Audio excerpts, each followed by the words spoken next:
The filing also said that Musk had once supported Whoa. a for-profit structure for the artificial intelligence. Okay. Oh my God. Okay. I wasn't. Whoa, what happened? Huh? TV's gone out of it. Okay, out of there. Anyway, I was meant to have the. While this is going, I'll be doing the back part. Is it? I don't know what I was. What was? Anyway, we'll just pretend. I am Intermix Hector YouTube channel. I'm Intermix Hector YouTube channel, right? Some of this go for such. Let's go this one. For brands in the digital age, content is the customer. Welcome to Tech News Briefing. It's Monday, March 4th. I'm Alex Osola for the Wall Street Journal. Coming up on today's show, from music to TikTok to TV shows, there's enough entertainment out there to keep your brain always engaged. But is that necessarily a good thing? We'll hear from WSJ personal tech reporter Cordelia James about when and how to give your brain a break. And then, last year, Elon Musk launched an artificial intelligence company called xAI.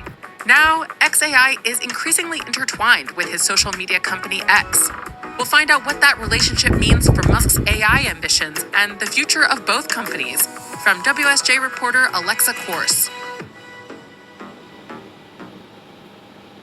But first, are you one of those people who always has Netflix running while you're cooking? Or maybe you're always listening to an audiobook when you're running errands? Keeping your brain constantly working may seem like a cool productivity hack, but constant distraction could actually affect our ability to focus. WSJ personal tech reporter Cordelia James joins us now with more. Cordelia, is it a new thing to multitask with tech's help? It's not entirely new. So long as you've had music on your phone, you could always turn that on. And people have had access to like podcasts and videos for years too. But it is becoming a lot easier. TikTok, for example, is testing a new auto scroll feature in some regions. The company says that it has no plans to roll this out more broadly in places like the US yet, but it's something to keep an eye on as it's easier to have something ongoing in the background. Psychologically, is there a difference between playing music while you cook versus having auto-scroll TikTok? They seem like they take up different levels of bandwidth. They do. It is possible to train your brain to filter out background noise so that you can focus. But when it comes to something like videos, like TikTok videos, that can be a lot harder to tune out because there are like visuals involved, there are people speaking. So that's a lot of stimulation that can be hard to tune out, and it uses a lot of cognitive brain power. You've been speaking to experts about this, including a psychiatry professor. What did they say about why we like this so much? So when you're seeing these videos, it stimulates your mind similar to drugs and alcohol. Like you get this nice dopamine hit that makes you want to watch the next one. Also, that's what these algorithms are designed to do as well. So to a certain extent, multitasking in this way is fairly common. But when does it start to become a problem? If you were someone who could do work in silence before, but you're starting to feel like you can't complete XYZ task without having some kind of background noise, some kind of video, some kind of podcast, something running, then it might be time to reevaluate your dependency on that. Yeah, why do we need that mental downtime with nothing distracting us from our own thoughts? We need to have that mental downtime because our brains need a chance to refresh, which it can't do if it's constantly being stimulated from every which way. So when you are not being constantly stimulated by like a variety of distractions, regions in your brain known as the default network can activate. And in this state, that's where your mind might start to wander and you can reflect more, which is really great for creativity and generating new ideas. If we don't turn our brains off every once in a while, then our brains can get super exhausted, which can also have an impact on things such as decision making. And so you might not be as productive as you would have been if you were just able to focus on a single thing or just allow your mind to go where it wants to every once in a while. What can we do to help our brains get that sort of quiet downtime they need? One thing you can do is bring back those moments of quiet time into your day, like at least 20 minutes. If you typically are sending emails or something, maybe give yourself a few minutes where you're not necessarily having some kind of background noise stimulating you during that time and see how that feels. That was personal tech reporter Cordelia James. You can read more about ways to give your brain a break on WSJ.com. Plus, you'll be hearing from Cordelia more this week when she fills in as guest host on the podcast. Coming up, could Elon Musk's AI startup help turn around X's business? That's after the break.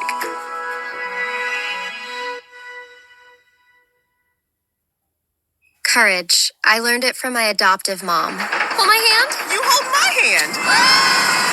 Learn about adopting a teen from foster care at adoptuskids.org. You can't imagine the reward. Brought to you by Adopt US Kids, the U.S. Department of Health and Human Services, and the Ad Council.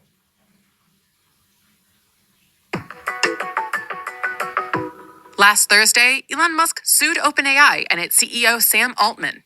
Musk, who helped found OpenAI in 2015, alleges in the suit that the company broke its founding agreement by prioritizing profit over the benefits to humanity. WSJ technology reporter Sam Schechner spoke with our What's News podcast about the lawsuit. Now, as the lawsuit portrays it, Elon, over time, started to clash with Sam Altman and others over becoming for-profit, finding other ways to make money. He thought that that wasn't a good idea, according to the lawsuit. And eventually, in 2018, he stepped down from the company's board, and the lawsuit says he supplied roughly $44 million between 2016 and 2020. But he drifted away from the company and now has a rival company called XAI and working on similar types of tools to those of OpenAI. So at this point, we have basically a corporate rival filing this lawsuit. He says that it's for principles. There's a law professor who says that it's sour grapes. I guess the courts will have to decide that. OpenAI declined to comment. Musk didn't respond to a request for comment. XAI overlaps heavily with another of Musk's companies, the social media platform X. The companies share technology, data, and financial backers. Musk says he created the AI startup to work on existential problems like understanding the nature of the universe. But XAI could help turn around X's business and even accomplish Musk's vision of transforming X into an everything app. WSJ reporter Alexa Korse joins me now with more. Alexa, XAI launched 7 months ago. What is its relationship with social media platform X? XAI says that they're a separate company from X, but works closely with X and other companies. The most well-known product we've seen from them so far is an AI chatbot. So think about ChatGPT, but theirs is called Grok. It has a different style behind it. Musk says it has a sense of humor and is willing to be more sarcastic. You know, he's criticized chatbots from other big companies for being what he calls woke. Interesting thing about Grok is that you can only access it through X. So you need a subscription on X to use it. So it starts at $16 monthly for this tier. Where does Grok's data come from? Grok has access to what they call real-time information from X's platform. I was just playing around with this. You can ask Grok, can you tell me about what's happened on X lately? And Grok has the ability to pull up posts from X. What is mutually advantageous about this relationship between XAI and X? From Musk's perspective, we know that he envisioned these companies working together quite early on, and he is really interested in the idea that X has all of this data, the global conversation happening in real time, so many people posting to it. He's really interested in using that data to create these AI models and enhance them. We know from your reporting that X faces a difficult financial picture. Musk's takeover deal loaded the company with a lot of debt, and ad revenues dropped after content moderation controversies. Why could XAI be helpful for Musk's efforts to turn around X's business? We've seen that this is a new feature now, that X is trying to grow its subscription business. And if you like the idea of a chatbot that is different from a lot of the other chatbots out there, then maybe that's what convinces you to sign up and pay for a subscription. AI is also booming now in Silicon Valley. This is where the excitement is. What has Elon Musk said about the relationship between XAI and X? Musk has talked about how Grok is part of X. He's also said that he sees XAI building its own app eventually, but we haven't seen that yet. What does this relationship mean for investors? In the fall, Musk tweeted that X investors will own 25% of XAI. We don't have details really about how that's working out, but obviously it's interesting there are financial ties, seeing him saying that he's going to draw on overlapping financial backers. Why did some Tesla investors express concern following the creation of XAI? We've seen some questions about that. Musk has talked for a long time about AI efforts and ambitions within Tesla. Sometimes he's painted a vision of Tesla as not just a car company, but an AI and robotics company. If you have him also starting an AI company that is separate from Tesla, that's raised some questions about how much time can he devote to Tesla. I mean, one, it's just another company. It's his six right now that he's overseeing, but also the overlap in AI. Musk has said that he thinks this will increase the value of Tesla. He says this is complementary. He said it was super important for recruiting talent. He said that these researchers and engineers who everyone wants to hire right now in Silicon Valley in AI, they're not interested in joining an established company. They want to join a startup. That was our reporter, Alexa Kors. And that's it for Tech News Briefing. Today's show was produced by Julie Chang with supervising producer Catherine Millsop. I'm Alex Sosola for the Wall Street Journal. We'll be back this afternoon with TNB Tech Minute. Thanks for listening.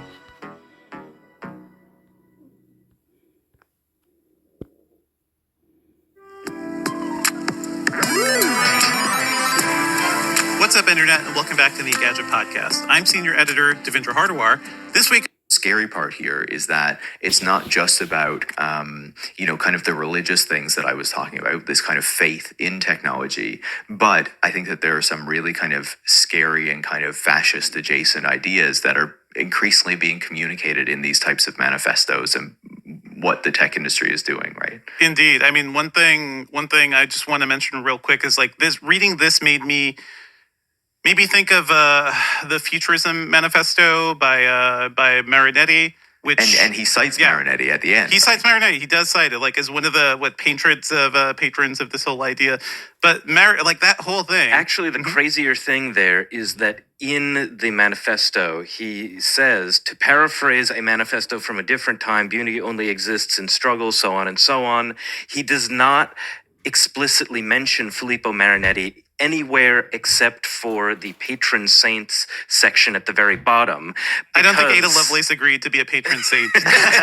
this whole thing. No, seeing all these names here, it's like he just decided to draft these people into service here and say that they support his nonsense. Yeah, I have a lot to say about that too, but we'll save that for a little later. But he never mentions this person by name because, yes, Filippo Marinetti wrote the Futurist Manifesto, and then 10 years later, the Fascist Manifesto, along with Mussolini and... Yeah, so if you've heard the term futurism in art, in literature, in anything from the early 20th century, a lot of proto-fascist ideas kind of going on there. And that was split up into all sorts of things, but fascism seems very much linked to this idea of, relentless progress. Nate, I feel like you want to say something. Yeah, I was going to say that, Paris, when you were mentioning this growth at all costs thing, there was a couple sections that I took note of, one of which is, we believe any deceleration of AI will cost lives. Deaths that were preventable by the AI that was prevented from existing is a form of murder. And okay, so that's a bold statement about grow or die. And then similarly, there's something about we believe there's no inherent conflict between the techno-capital machine and the natural environment. So just saying let's not worry about this stuff. It's all going to be fine, right? Because he believes it.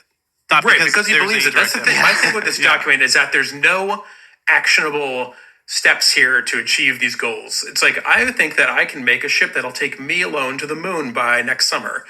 I was reminded of... Show me. There is a quote from The Simpsons I think about a lot, and that is Kodos, one of the aliens playing as Bill Clinton. And when he has that speech, my fellow Americans, as a young boy, I dreamed of being a baseball, but tonight I say, we must move forward, not backward, upward, not forward, always twirling towards freedom. I kind of got those vibes reading this. I want to read a specific quote from this manifesto too. Like one of the things he says is, we believe that we are, have been, and will always be masters of technology, not mastered by technology. Victim mentality is a curse in every domain of life, including in our relationship with technology, both unnecessary and self-defeating. We are not victims. We are conquerors. There's a lot of it. I don't know And, what any one of of this the things is. that I keep tripping up on too is, what does he even mean by technology? It's such a broad term that it loses all sense of meaning here. Well, it seems like any human-made tool, and the thing is, like, what is wild to me about this is because I was not only getting Marinetti vibes, I was getting very much Ted Kaczynski vibes reading this too, which I remember But reading the mirror Unabomber's. image of Kaczynski, right? It's basically the mirror image because, Kaczynski had the opposite, the Unabomber, who, killed several people and was mailing bombs and hand delivering bombs to people. It's an awful thing. But his manifesto has been out there. He forced it to get published in major newspapers. It was something I ended up studying in the 90s when I was in high school. And his whole thing is against technology, right? Against the industrial revolution and the industrial era. But his view of the world, the sort of like aggrievedness he feels against, specifically like when it comes to like, I don't know, even things like diversity and gender equality, like they both have issues with any of these ideas, right? Any of those are a distraction from their ultimate goal. Kaczynski's goal was to stop progress, basically. And Andreessen's is progress at all costs. But it is kind of weird how the language and the overall vibe between the two feels very similar. When you say progress at all costs, I go back to another section here, which is that we believe material abundance ultimately means more people, which leads to more abundance. He says that we believe the global population can quite easily expand to 50 billion people. Again, I'd love to know how that's going to work. When we clearly have limited resource, like it's like to deny that is just a ridiculous thought at this point. I know he talks about leaving Earth and going to the stars. Like, okay, great, sure. Once again, Yeah, show tell how me you're 50 gonna do billion that. humans in the solar system or something, but not on the planet. I don't know what you're talking about. Yeah. But he also talks about how kind of technology is going to allow us to kind of evade those limits, right? Because technology makes everything more efficient and more productive and like blah blah blah, right? I think that like the other thing I was thinking as I was reading this was, if you go back to like the 70s, right? You really do have this melding of like the ideology of the tech industry and this idea that like technology in itself is going to make everything better. And also these like neoliberal ideas that are emerging at the time, right? That the government is not good for anything, that we need to rely on the market. And like you very much see the fusing of these ideas within Silicon Valley. People like Steve Jobs are like the prophets of these kinds of ideas, right? People think back to like Ronald Reagan and they're like, he hated the government. He was all, kind of private market. He was also really big on the tech industry and like, I mean, loved he was a Silicon Valley. Californian, like Totally. that's where the founders of Wired, including people like Kevin Kelly, who's still out there writing stuff, and he's traveling the world taking photos now. Like I have read a lot of his coverage, but it is hard to. It's clear, like the worldview of those folks has kind of led to a lot of the foundational. It's been the foundational philosophies for like this entire industry in a way too. Yeah, It's absolutely. just- It's fascinating though to think that like, okay, these ideas are there. They kind of make their way through the next few decades, really shape a lot of what the tech industry does. But I think that in this moment, like one of the maybe inconsistencies, I think, with Andreessen's manifesto is that in this moment, actually, the tech industry is, and it's always had close ties to the government, even when they've denied it. But in this moment in particular, it's fusing much closer bonds with the US government and with the US military, especially as the US and Silicon Valley itself kind of ramp up their kind of Cold War mentality or whatever with China, right? This idea that Chinese technology is a threat to US technology. And as a result, US kind of geopolitical dominance is really kind of bringing these two together. And we see the tech industry as well kind of being much more open about its interest in participating in kind of military projects and whatnot, right? You think of the recent stuff with Elon Musk and Starlink, but now he's recently launched a kind of military specific version of Starlink that has not received very much coverage. And he is kind of a glorified military contractor between SpaceX and the other things that he's doing. So especially when you think back to like the Italian futurism, Marinetti, things like that, when you brought up these comparisons between Silicon Valley billionaires and futurism in the past, some of the big pushbacks were, yeah, but like they were really into war and Silicon Valley is not really into that. And the other thing was they also had this kind of aesthetic movement as well. And I think Silicon Valley is certainly still lacking that, unless we're counting there is like the Apple aesthetic, I feel like has certainly... That's fair. Yeah. The Johnny Ive aesthetic, like, polished aluminum. Like, it is a big thing that has infected our life, because then Samsung kind of copied a lot of it too, the typefaces and everything. So yeah, it's not being looked at as like an artistic journey, because these people abhor the liberal arts, but they love the things that shape their products, and there's certainly like aesthetics that go around that, right? You know, it's good that you mentioned the Apple aesthetic as maybe a primary like Silicon Valley aesthetic. It's very because futurist, yeah. I was about to make some dumb joke about how like Stable Diffusion, like the very like maximalist art that comes out of Stable Diffusion, is maybe part of their aesthetic also, but it's just like a chewed up version, a baby birded version of someone else's art anyway. Absolutely. Just like this manifesto is a chewed up baby bird version of the futurism manifesto. When we talk about aesthetics, it makes me think about just the writing and the sheer ineptitude in this. He clearly every night, he just sat down wherever he was, like wherever on the planet, and it was just like, I have a thought. Like, this is his notes app. These are collections Nilay of random... Patel at The Verge said, this is some of the worst sentence level writing I've seen in quite a while, and that stuck with me as I tried to read it, because it was just so painful. I feel like you're giving him too much credit, though. Like, I don't think he's on nice beaches around the world. I just think he's in his boring mansion out in Athens. I mean, he must be. He's like stop, poor people from living and stuff like that. Like the epic guy, just like in a really boring office with no furniture or something. Yeah. That could be him, too. Like, that could certainly be him. I want to leave listeners with this one tidbit, which infuriates me to no end, because at one point he's talking about enemies, and it sounds really, really paranoid, really scary, honestly. But at one point he says our enemy is the ivory tower, the know-it-all credentialed expert worldview, indulging in abstract theories, luxury beliefs, social engineering, disconnected from the real world, delusional, unelected, and unaccountable, playing God with everyone's lives with total insulation from the consequences. Could you possibly describe Silicon Valley billionaires? Yeah, are you looking in the mirror right now? Coming from inside the house. I did particularly love how he was calling out the communists and the Luddites, I think the Luddites are experiencing a real revival at the moment. Real revival, yeah. Yeah, and it's just wonderful to see how much it's really pissing off and getting to someone like Mark Andreesen. Yeah, the number of times that communism came up was surprising. Yeah.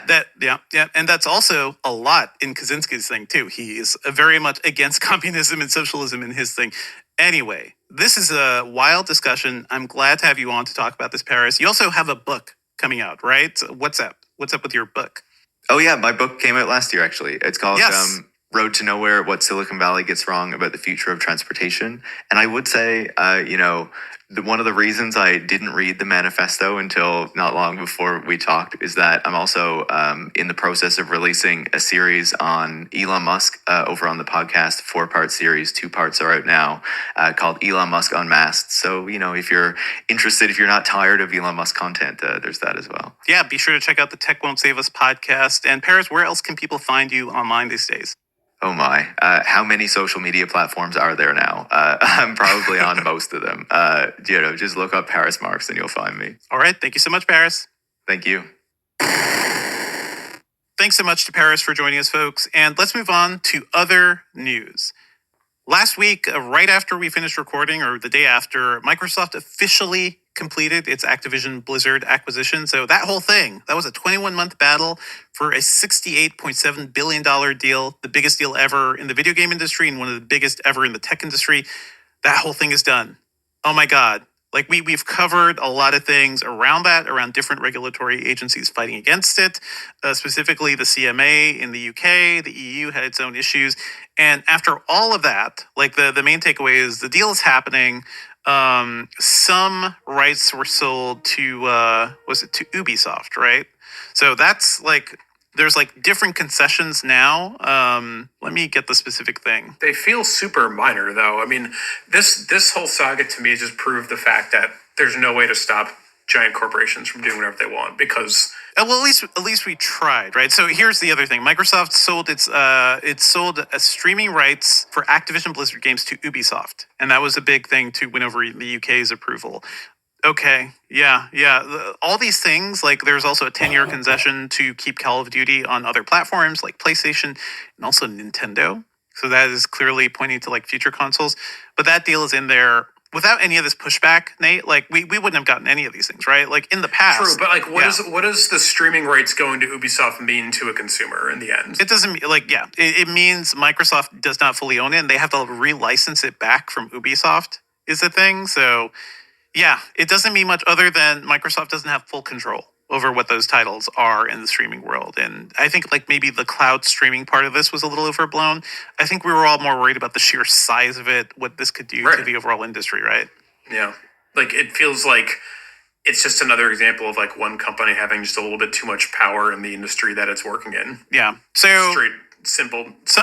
Some people are calling this like a complete failure of the FTC. And I will say, I remember when the WhatsApp deal went through. I remember when a lot of the major deals went through in the 2010s, and there was like nothing. Like Facebook just bought Instagram for $1 billion, and nobody knew enough to stop them. There was like no regulatory like infrastructure really. Right. Well, to push back against it. Yeah. And Facebook wasn't as big and influential then, so it didn't feel like as big of a deal. But to me, Microsoft already is such a mammoth. I mean, Facebook is now too, obviously, or Meta. Facebook. I mean, when Facebook spent $1 billion for a company, it was because they just had $1 billion lying around that they could easily spend. So they were still pretty big at that point, just not as big as today. So anyway, we will keep tabs on like what all this means. It seems like Activision Blizzard games won't end up on Game Pass until next year, most likely. But that is the thing everyone's waiting for. Like that's the big benefit for Microsoft here, for sure. And we'll keep tabs on it. We'll definitely want to get Jeff Condit on at some point to see like what this means for the overall video game world. We also saw news that X, aka Twitter, has begun charging new users $1 per year to send tweets. It's the Not a Bot program, which is being trialed in New Zealand and the Philippines. I think this is so freaking useless. But Nate, do you have any thoughts here? I would say, does this have any chance of expanding more widely? I suppose. Absolutely. Yeah. But my notion is like Twitter's X is terrible now. They have long had a problem attracting more users, like even going back to before Musk. Like that was their whole thing. It was like they weren't growing at the same rate as a Facebook or even like Snapchat at some point. So adding another barrier to entry here seems like a real dumb idea. And $1 doesn't seem like it's going to be enough to make a significant revenue stream. So I don't know. It's not about revenue, right? It's a Not a Bot program because I don't know if you've spent a little time on X lately, Nate, but it's garbage because everything is just spam. Like, sometimes I don't tweet my own personal stuff, but I retweet things for other folks and try to like lift up ideas. Everything out there is just like spam replies, weird porn accounts like replying to you, like just garbage. Really? It's pure garbage. It's that bad, huh? Even though Elon Musk said like spam was a big problem and he was going to solve it, he created a bigger spam problem with his stupid new blue check system. So this is kind of a thing to push back against that. They're thinking like maybe spam bots and spammers will not create accounts if they have to spend $1 to do that. I've seen a lot of other pushback from people who study spam and hackers and things like that. Like these folks run thousands of accounts. Like spending $1 to enable their ability to spew out spam is not a big cost at the end of the day. So a lot of people think this won't amount to anything other than being a very dumb move. And it may spread wider. Who knows? Like Elon Musk doesn't really look at data, even though he says he does. But this is an idea that sounds like it could work. I think like that's how he runs. That's how he rolls. It has surface plausibility. Yes. Surface plausibility. But sure. Under any sort of scrutiny, it falls apart. Mm-hmm. Apple also announced a new $79 Apple Pencil with a USB-C charging port. This is not the second generation Apple Pencil. I'm very confused by this, but Nate, I feel like you have some hands-on thoughts on this thing. I feel like I'm the right guy to break this down for you, with the caveat that it is certainly super weird, but I think the notion of having a cheaper Apple Pencil makes sense for some people. the differentiator that Apple is pointing to is that this new one, it doesn't have pressure sensitivity, and the reason they took that out as a cost saving measure is that they say they see there's like one level of people using an Apple Pencil who are like doing advanced art, and they really rely on those kind of features, and they push this thing. And then he's like, there's a lot of other people who mostly use it for like notes and sketching and like less intensive work, and in which case, so this one, you save, I think, $50 over the Gen 2 one. So it's significantly cheaper. It's goofy in that you have to charge with a USB-C, but it's better than the old Lightning one. That was that was the one that charged at the bottom of like your iPad, basically. Yep. So that one still exists though, because that one does support pressure sensitivity. So I'm it has one of the it's very confusing. It feels like it's a stopgap to them getting rid of that other one, which I imagine will happen in another year. So basically, if you want a cheaper Apple Pencil with pressure sensitivity, you should probably try to find old stock of the original first gen? Is that what they're calling? They're still selling that one, but it only is compatible with the older iPads. So like it's very confusing. They make it pretty clear on their site, like here is what exactly works with each of these. But I think they probably should have taken this as an opportunity to cut ties with the old one and just introduce this new cheaper one. This is the second generation of the first model of the Apple Pencil, but it is not the second generation Apple Pencil. This is such an Apple move. Like oh my God, this is so dumb. Okay, anyway, $79 Apple Pencil with USB-C. Also, in other news, Netflix jacked up its price for the premium plan, for the 4K plan, to $23 a month. Also, the grandfathered basic subscribers, I don't believe they're offering that basic plan anymore. They aren't. But that grandfather plan is now up to $12 a month. What do you think about these price hikes, Nate? Because I think it's happening really quickly. Yeah. I've had it, to be honest. Every single streaming service this year of note has raised prices. And I'm glad that Netflix didn't raise the price of the like 1550 one that sits right in the middle. It's I think offers 2 simultaneous streams, but it doesn't have 4K. If you want 4K, you have to spend $8 more a month, which is a lot of money. And I think about it, I'm like, 4K TVs have been around for a decade. I only got my first 4K TV 3 years ago, but in that time, when I think about the stuff that I can actually watch that's in 4K, Netflix, no. Hulu, no. Disney Plus at least has it. I had it on HBO Max, but now that HBO Max is Max, you have to pay $20 instead of $15 to get 4K. So I no longer have 4K. So you mean you don't want to pay for the 4K? No, it's too much money. If I was paying for 4K, it would be an extra like $30 a month across the different subscriptions I use. Like, it's crazy. It's kind of crazy. It is kind of wild. Yeah. The fact that I'm a fairly technology forward guy, and yet I still am watching most of my content at upscaled 1080p is kind of weird when I think about it. Yeah, I mean it still looks good. Like your TV will make it look good. It does. It's totally fine. It looks wonderful. I never think about it. But at the end of the day, I'm also like, Nate, do you remember when VHS tapes were $100? You remember when we had to spend $5 to $10 renting things individually at Blockbuster or whatever? I still don't mind spending $5 to rent something if I want to watch it. I'd rather do that than have to figure out which of the 15 streaming services has it. Yeah, that's fair. Unless it's like an original on those services. Well, anyway. Sure. Yeah. For what I do, and because I have to review movies and stuff, I have to keep all these services alive. But I do think it's annoying. At the very least, 4K should be standard right now. 4K should be part of the $15 plan rather than being this weird premium tier. Sure, make people pay for more streams, more simultaneous streams. That makes sense. But yeah, just kind of. And I think the overall thing I'm looking at is we're reaching a saturation point where I think people are really going to be like, I can't afford all of these. It's too much money. Mm-hmm. So the notion of continued growth across all these services to me seems impossible, because again, I'm an affluent white guy who likes entertainment, and even I'm like, this is stupid. I can't spend this much money on this. So yeah, you don't want to spend $8 more for the 4K.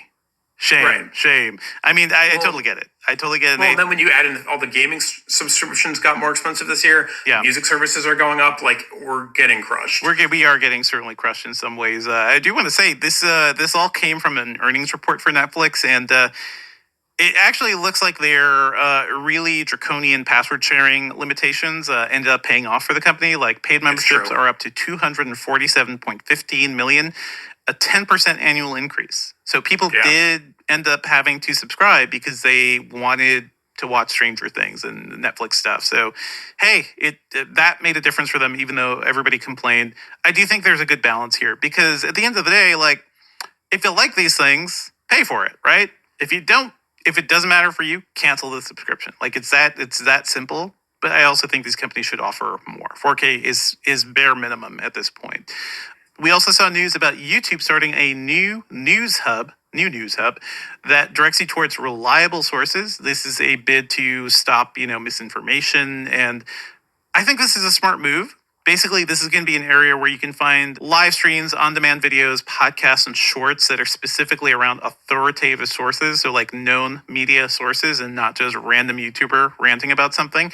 To kind of keep people in the hub and to help them ensure that the information they're getting is coming from a more trusted source than random YouTubers. Any thoughts on this, Nate?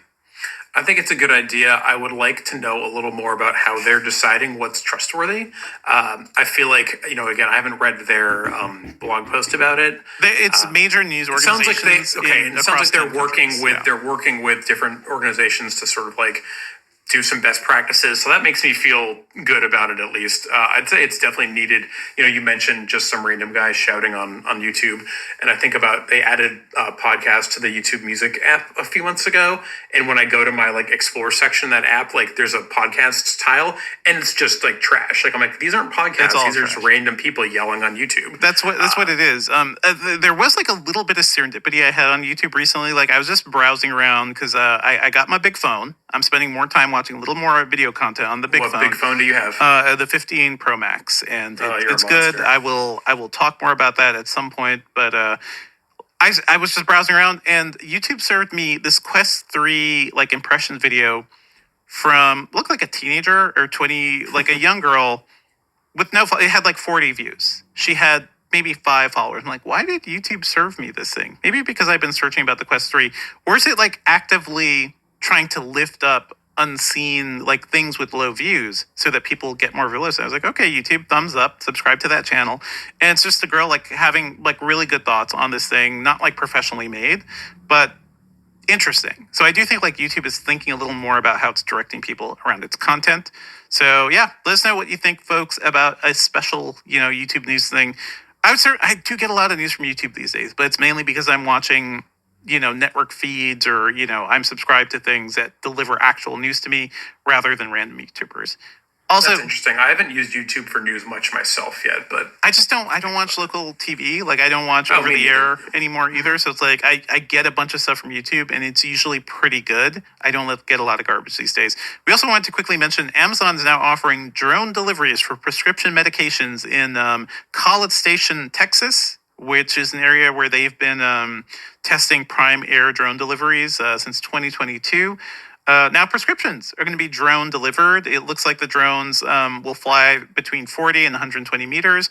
They land at specific markers at people's homes for deliveries. So I don't know how this works, right? If you want drone deliveries, do you have to like set up basically, a little helicopter pad for the drones? Okay, that seems. I have not heard from people at College.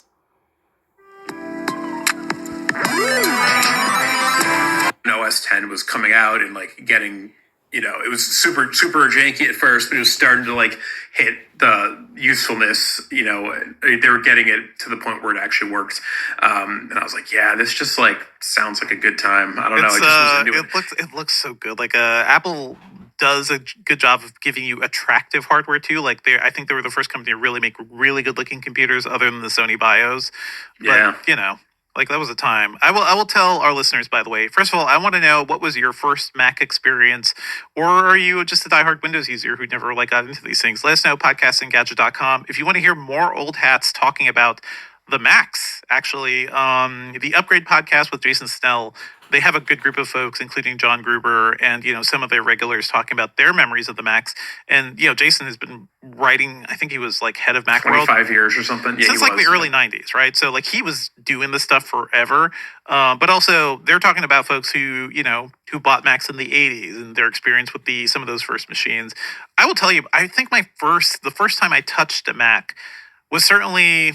Well, no, I definitely went to a public school that had like some of the old 80s machines and they were not that impressive. But then I think I was in a class that had an Apple II or something, where whatever the one that had like the nice thin keyboard and it was like all white and just like It might be the 2GS. yeah. It was Yeah. so beautiful and so elegant. The keyboard felt so good. And I think that was the first time I realized computers could look good just because I wrote aesthetically it all was my something. school papers on that guy for years. It looks so good. Yeah, I didn't have a Windows machine until I think it was 95 or 96. We got a Windows computer to replace that. And yeah, I've used both platforms for most of my life, but like my default at this point is a Mac. I think it could go either way, but for me, a lot of it is just about the fact that I now have like so many little software tools and things that are just optimized to this setup that aren't necessarily cross platform. But just like little, and I find like there's just so many good developers making really like beautiful, well-designed apps for the Mac that sometimes Apple then rips off, and that's a bummer. But like I still use this Notes app Bear, and there's this Journal app Day One that I really love, and I'm just such a nerd for this stuff. I mean, people are ride or die for their favorite Mac app stuff too. Like I know people still love BB Edit, which has been around forever, but their lives kind of revolve around it too. I will tell you, folks, like I have fond memories of Macs. I do covet some Mac hardware. I think the first good laptop I bought myself was the MacBook Air 13-inch when it hit $999 at some point. That was like 2010, 2011. But I was always a PC guy. Like my family, computers were so expensive in the 90s. Like we ended up getting like these random cheaper ones. Like Packard Bell was a company that had really cheap and expensive computers for a while. Never had a Gateway. But that I had also a Gateway popped in up college. everywhere. Yep. Gateway was good. Like companies were making really interesting PCs at that point, but just because they had to get them out the door, they had to make them cheap. But yeah, and then before college, it was like summer of 2001. I built my own desktop, and it had to be Windows, and that's it. I'm Windows Never forever. look back. Yeah. So Nate, let me just see here. We hit the Intel chip milestone. Then, like the MacBook Air, I do remember the initial MacBook Air reveal where Steve Jobs pulled it out of a yellow manila envelope, and that also, again, changed the world forever, I think. Although I would say that it took a few years because there was the first generation, which I think used the same hard drive that was in an iPod. Yes. So like slow, so slow. not worth it. But in 2010, they redesigned it to like the way it was for a good 8 years.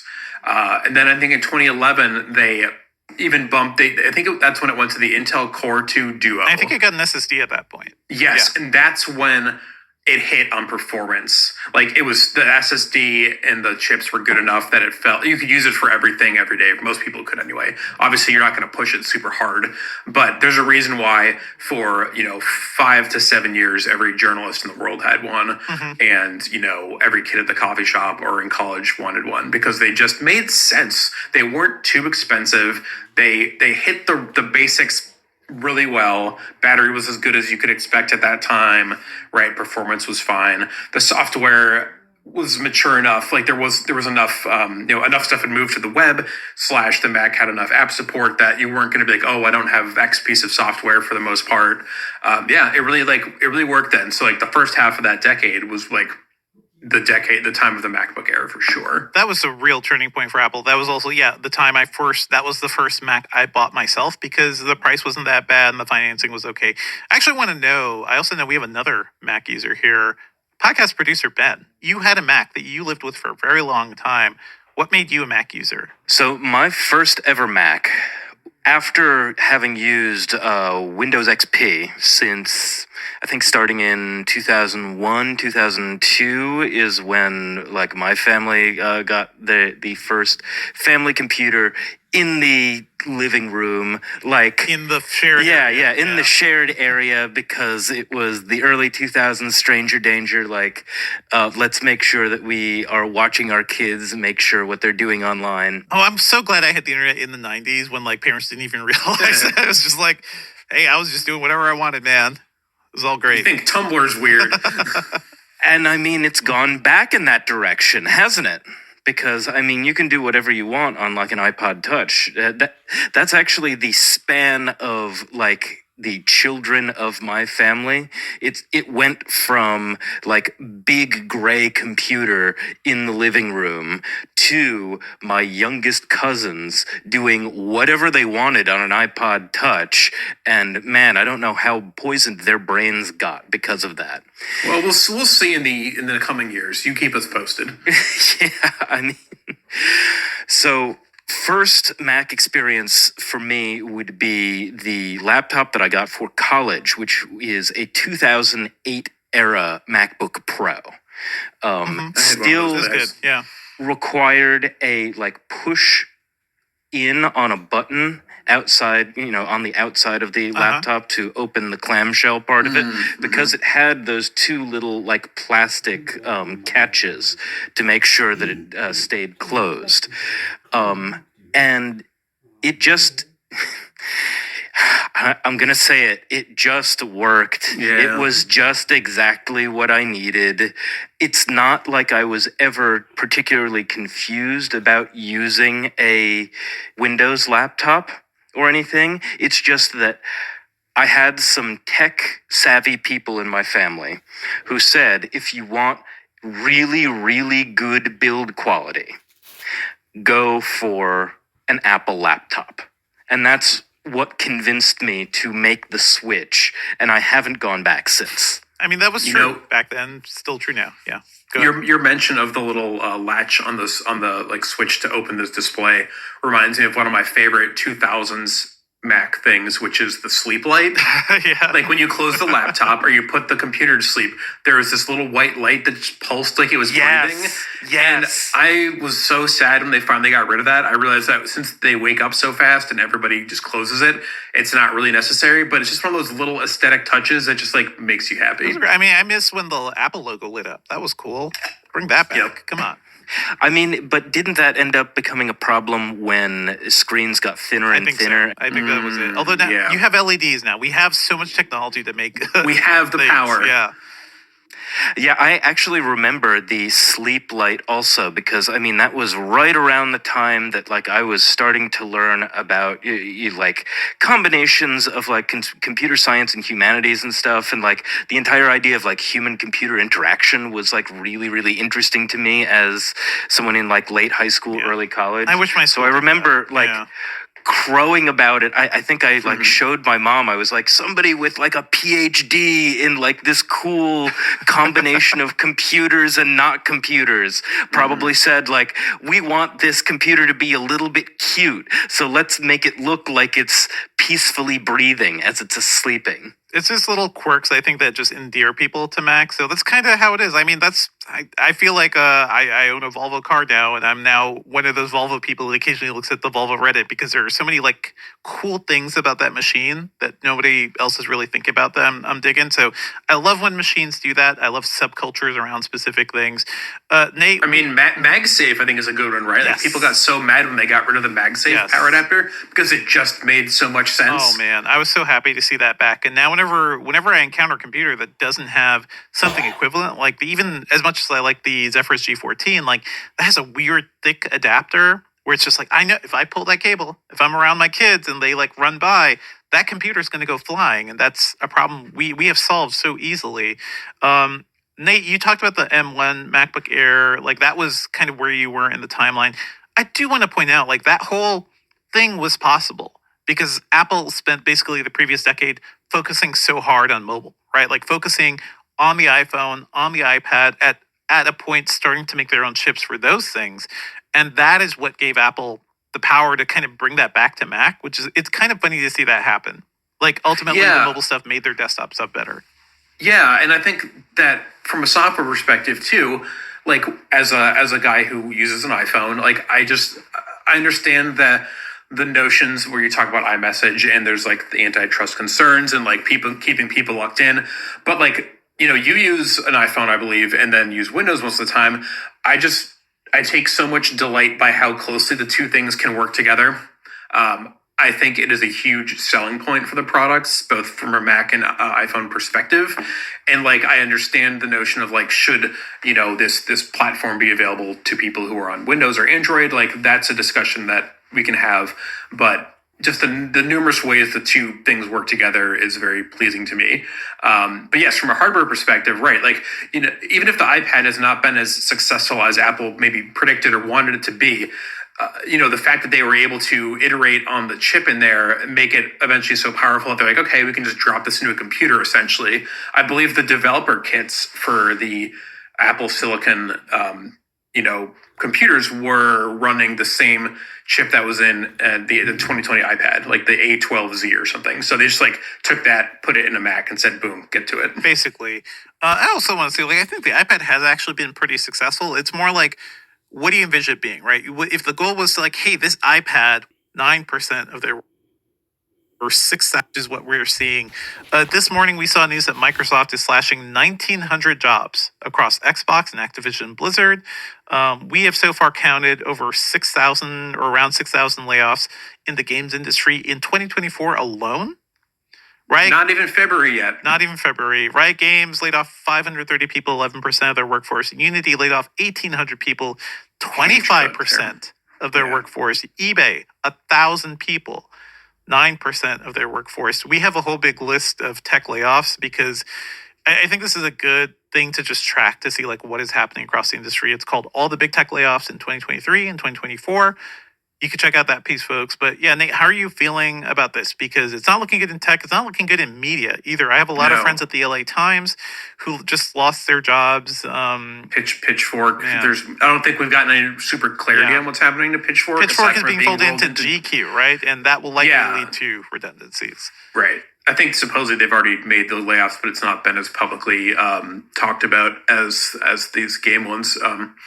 Or maybe they just don't know yet, and so people are just waiting for the axe to fall, which is terrible. The Microsoft one, the most recent one, I should say, the one from today, it does seem like a consequence of merging, right? Like this tends to happen. Not that it makes it any less unfortunate for people affected by it, but yeah, it does seem like, when you talk about merging two massive companies like this, there's usually some people who unfortunately don't see it through. Not great to see. I almost feel like, first of all, the executives who end up hiring like people and end up initiating all these hires early on, this is less the Microsoft thing, but they are always like riding scot-free. Like they're still totally fine, even though thousands of people will lose their work because of their decisions. On the Microsoft side, it would be cool if mergers, like if that could be a thing, like, hey, maybe some jobs may be redundant, but just because you guys are merging does not mean like you can let go of all these people. Like worker protections is one thing. Yeah, it should be part of what. Yeah. Should be part of what happens ideally, but here we are. Here we are. At least like we are seeing unprecedented union support and like vocal worker rights, discussions all across tech and gaming and everything now. So hopefully we'll keep that up, and I don't know, hopefully it'll make a difference. But this is truly sad to see, folks. So if you've been affected by any of these layoffs, we're pulling for you. This is just awful. In other news, there are also a couple other Apple stories. There was a report that apparently the Apple Car still exists, could debut in 2028 with reduced autonomy, because I think the early idea was Apple was going to build like the perfect self-driving car. Level 4 or something. Yeah. And that, it seems like they may have given up on that plan. But Apple doing an EV, especially by 2028, I could see that working. Sure, why not? That's interesting. The Apple Car to me, and since we're talking, Apple history, this one, we'll see if you remember. Do you remember I remember decade Project of Titan. Apple TV rumors? Yes. That never happened, even though so many analysts are like, I swear to God, it's happening. I'm sure they worked on it. They have definitely worked on this stuff, but you look at the TV industry when people were saying that, and Sony stopped. I think for a while, Sony basically stopped building their own TVs to a certain degree. Like they've really scaled back their whole TV operation. Like because the cheap Chinese TVs from TCL and other folks started happening, there were just no margins in that industry, and Apple did not have the. Apple's not going to get in there. Yeah. So, but do they have the experience in automotive? Like there's got to be a partner situation, right? Like Sony, Honda. Like there's no way that Apple's just going to sell a car. Like I don't believe you know what? You know who just sold a car is freaking Tesla. Rivian, a company that did not exist, has made one of the best SUVs I've ever seen. Also a really well-reviewed pickup truck.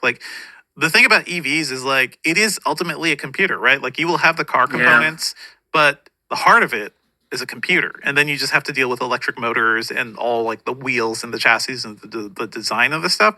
I think if any tech company could do this, Nate, it would be Apple. To be honest, I like your perspective on that, because I just feel like it's such a it's a unicorn that we're gonna write about for a decade and never see much of anything come out. Like, I could see them integrating their technology into another car, perhaps. I mean, that's CarPlay, baby. And that's why No, but so many are I'd say fighting. like maybe Yeah. more with sensors and whatnot for autonomous. But yeah, I mean, I don't know the auto industry super well, but I guess like, yeah, for me, it seems like the missing piece is working with a more established automaker, because there's just stuff that they just don't have manufacturing capability or expertise in, I would have to imagine. And yeah, they can hire all they want. And maybe I'm wrong about this. You know, you point to obviously new Like entries Rivian came Tesla. out of nowhere Right, and spent right. billions to make this happen. Yeah. And Apple's got the war chest that they could do this. I just wonder if they're going to get into a market. Like, it's such a different market than consumer electronics in terms of like margins and like how you work this No, stuff. you're right, that you're I right. Just what is the benefit to them going to be that great? But you know, I'm imagining, you know, you've got a kid who had an iPod in 2020 or in 2001 and has a, you know, Mac in 2020, and maybe in 2040 he's going to be like, yeah, I want a friggin' Apple car. I don't know. There's like a dedicated population who will pay for expensive products, and certainly Apple has cultivated that type of group. I do remember in 2001 being like, I'm never going to get an iPod, and I actually never ended up getting an iPod because I had like all these other things instead. And I kind of wish I did, actually. I do miss that. But to what you're saying, Nate, like I'm looking at Rivian, I'm looking at those like cute designs for their cars. I'm squinting. I'm like, that looks like an iMac. That looks like if I squinted and Apple designed a car, it would look like a cute little Rivian or something. So a lot of these companies also aren't doing really well. Rivian has been in a lot of trouble. I would not be surprised, first of all, that Apple has its own project, but also, hey, just wait for one of these EV car makers to be like, to tap out. And Apple can Yeah. buy them on the cheap and get all their factories. I've been to a Rivian warehouse here in Atlanta, and they just like, they ship cars in by train. They get them sent out to people. Like they have a whole process. Their software is really good. I could just see Apple fitting in here. I could not see Microsoft doing this. Like, here's the thing. Like, I think Apple has such a cohesive vision for hardware and software and everything that they could make it happen.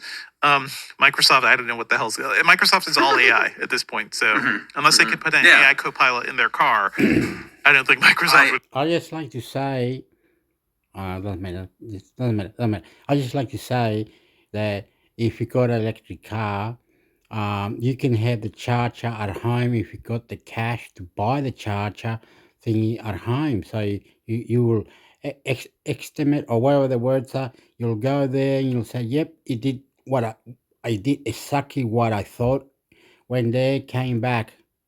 So I went there for 37 minutes, parked it over there, then came back 37 minutes. So an hour and 14 minutes. It lasted that long with a full charge, whatever, something like that. You know, an hour and 14 minutes. So and you got the charge at home. Okay. But the thing is, they don't tell you all these things, right? They don't specifically say, when you get a computer, do this, do that, because this will, you know, it don't say anything like that, brother. They don't say, oh, if you do this, you might get in the big. No, they don't say anything. They just expect you to go 2, 2, 3, 2, 2, 2, 2, 2, 2, 2, 2, 2, you know what I mean? Then you have to get someone like the German guy, the Chinese guy, the Filipino guy, someone that will like me, that likes me, not some, you know what I mean? It's ridiculous. They're sitting there and they're going, what's your name? I say, Hector. Oh, okay. Look. What you gotta do is you gotta press this button, you gotta do this, the car will go like this, your computer will go like this will go like that. And then I said, how do I remember? And he goes, that's the problem, Hector. I haven't got that time to do that. I said, you people, oh, do. It's like you're dancing. They're dancing to do. Oh, yeah, it doesn't work. Let's try something else. Do. And let's, you know what I mean? It's really, it's not all what it seems. It's not all. I don't know how to explain those words, man. I don't know, understand how to say it. Like, you might go, oh, look, I bought the NVIDIA Shield box to watch Chilean news. And he's sitting there doing nothing because guess what? I couldn't get the APKs. I had it all written down and I couldn't get. So I got the shits and I left it there for 3-4 years now. And it's ridiculous. It's probably got spider webs on it. Oh, you can fix it. I don't. It's 3 gigabytes. You know, some bloke was looking into it. Some bloke got banned. Some Australian bloke. I don't know. He was gonna buy one day, but for $90. I said it's $300. You give me 150 for half of it. We're in business, buddy. We're in business. All right, we go to the next one. Really, yeah. It seems to have everything, right? Seems to have everything. Like, this is Australia. This is Australia. If you're American, Chinese, whatever, we compete. We are going to compete. We're going to so many competitions. Like, they can argue, you argue, put more settings, do this, sell it. Don't worry, we'll pay you $5 a month if it's necessary, or $2 or 50 cents, whatever.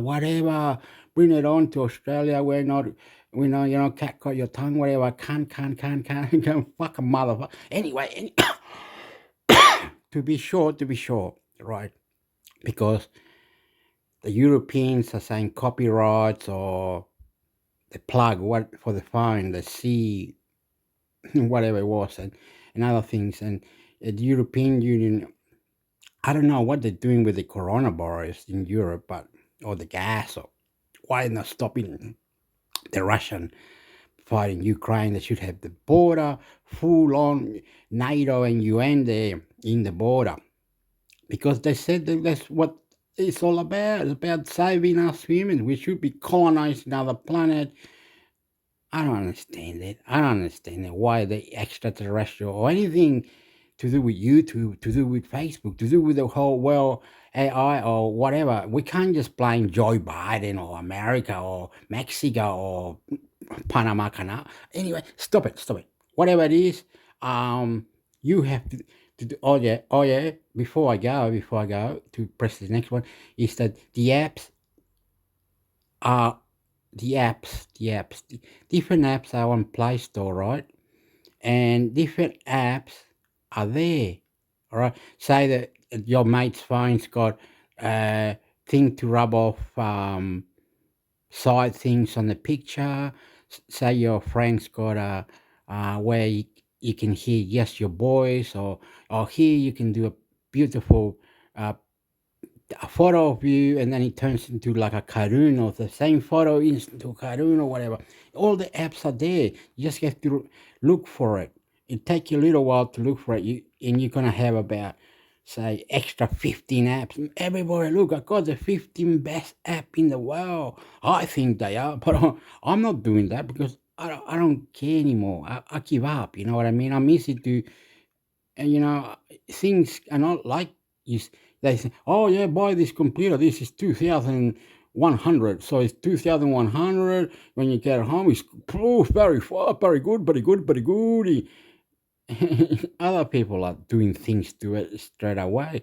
They update, have to get a this, got to. I don't. I just turn it off. An hour later, watch a movie, do whatever, do my thing, YouTube or download or do this, do. Goodbye. I see, you know what I mean. Others are editing, merging. They're doing heaps of stuff, but I try not to. I've got my computer now, the repair shop. Anyway, yes, I do have the Samsung S24 Ultra, which I borrowed money of my mom, and I have to pay that money back. You know what I mean? And this stupid weather, the electricity, people around, you know what I mean? I saw this lady, and she was sexy, and that, oh, Hector, remember me? And she didn't say like that, but she more, hi, Hector, remember me? And I went, boy, what, Hector? What happened, Hector? What? What happened? You two fuck off. When my mind gets like that, you know what I mean? Seeing a sexy lady, and I say, you are Asian and you are German or something. Boys, are you sexy? And they're saying, come here. We want you to join the outdoor activities where we walk the animals, where we do extra. No, no, no, no, no, no, no, no, no. And people has told me, you're an idiot, Hector. You've got everything. What do you mean I got it? Yeah, you do. What does that mean? Hector. Hector. Hector! Wakey, wakey! You've got everything. What have I got? What's everything? You've got everything, Hector. You put your mind to it. You can go to play. Hector, what's wrong now? Stupid, eh? I got the TV on, right? I got the TV on right now. You should go, look, my TV is called Sony. It's got a word to it, and look how much it cost me. And people say, wow, really? What about your fridge? Wait, wow, really? And your wash, wow, and all I need to do is get new beds, because the beds where I got them from the second-hand shop, they were all right. The lady there were all right. They were all right. They were all right. They were all right. Now I just want a new ones, because being there up there for 7, it's disgusting. A lot of people sleeping. Disgusting. I need new beds. What else do I need? I need new bed, new pots. I need my backyard, my little backyard. Got a little clothesline, and I need to fix that with flowers or beautiful roses or beautiful. It all can be done. It can all be done. It can all everything. I can go to Germany. I can go to wherever. It can all be done if I just get a little push, a little push, little push, little push, little. So it's got to be about 6 little pushes, right? 6 little pushes, and go. Where were you meant to go? Up there, Blue Mountain. Where's that, Hector? I said, come here. Look. How did you get there? I'll show you. Oh, heck. What the hell? No, no, no, no, no, no, no, no, no, no! My God! like someone, like I know. There's a Latin American blood. I'm not talking about it anymore. This is last time I'm talking about it. They said, we will very, very happily, beautifully come to you, and we can just drive to the train station and go there and catch the bus, and we'll be up there in an hour or two. No thanks. Pardon, Hector? No thanks. Pardon? I said, can you go away, please? Okay, Hector, we'll never come back here. You're quite some word they use. You're quite ordinary, not ordinary. You're quite peculiar, ordinary, stupid. Okay, we don't need you, Hector. We live far away. We live like an hour away, so we couldn't be bothered. We just busy you whenever your birthday, so some special days on you. All right? Okay, okay, no worries. It's all right. Okay. And I said, you're an idiot. You don't talk like that. You're more stronger than that. You can even talk Spanish to us. Please go away. Okay. Bye, Hector. Bye. Next time we come, we'll bring some food and we'll eat it here. Okay. I'll be coming to visit you. When's your birthday? Says, don't worry. Go away now. And then when they left, I went, woof, woof. And 2 sexy people. You just, yeah, it's ridiculous. They said, oh, you want to go to those caves, to the waterfall, to all those things. Why haven't you gone there? Let's go to the next one. Fuck it. I can do all that. Go to the waterfalls. Apparently there's heaps of waterfalls, and you gotta go past this part where there's a snake and a lizard, but they won't attack you because there's a ranger there. The ranger will be there walking with you. And The big sexy man who's 30 years old. He'll be there with a sexy lady. No, I don't know, okay? I don't want to. You know, me too. I just go to shop and go over here and do my haircut and a shirt, buy my new phone, come home and stay inside, all right? It was 37 degrees yesterday. My head was like smoking. I could shake my head. On my fuck, God, God, God, God, God, God, God, God, God. Punish me if I'm lying, God. Punish me if I'm lying, God. I smoke marijuana, God. I smoke marijuana, God. Fuck it. I don't know what to do. I'm nervous right this second, God. This Filipino family are gonna blow me away. No, no, no, no. Okay, so you've got a lot of friends, have you, Hector? No, no, I don't. I just know these people when I go to town and I see them. I say hello, how are you? And they talk to me about how they got a smart watch and how they're on Facebook and I you should. Goody, goody, goody, goody, goody, goody, goody. Let's go.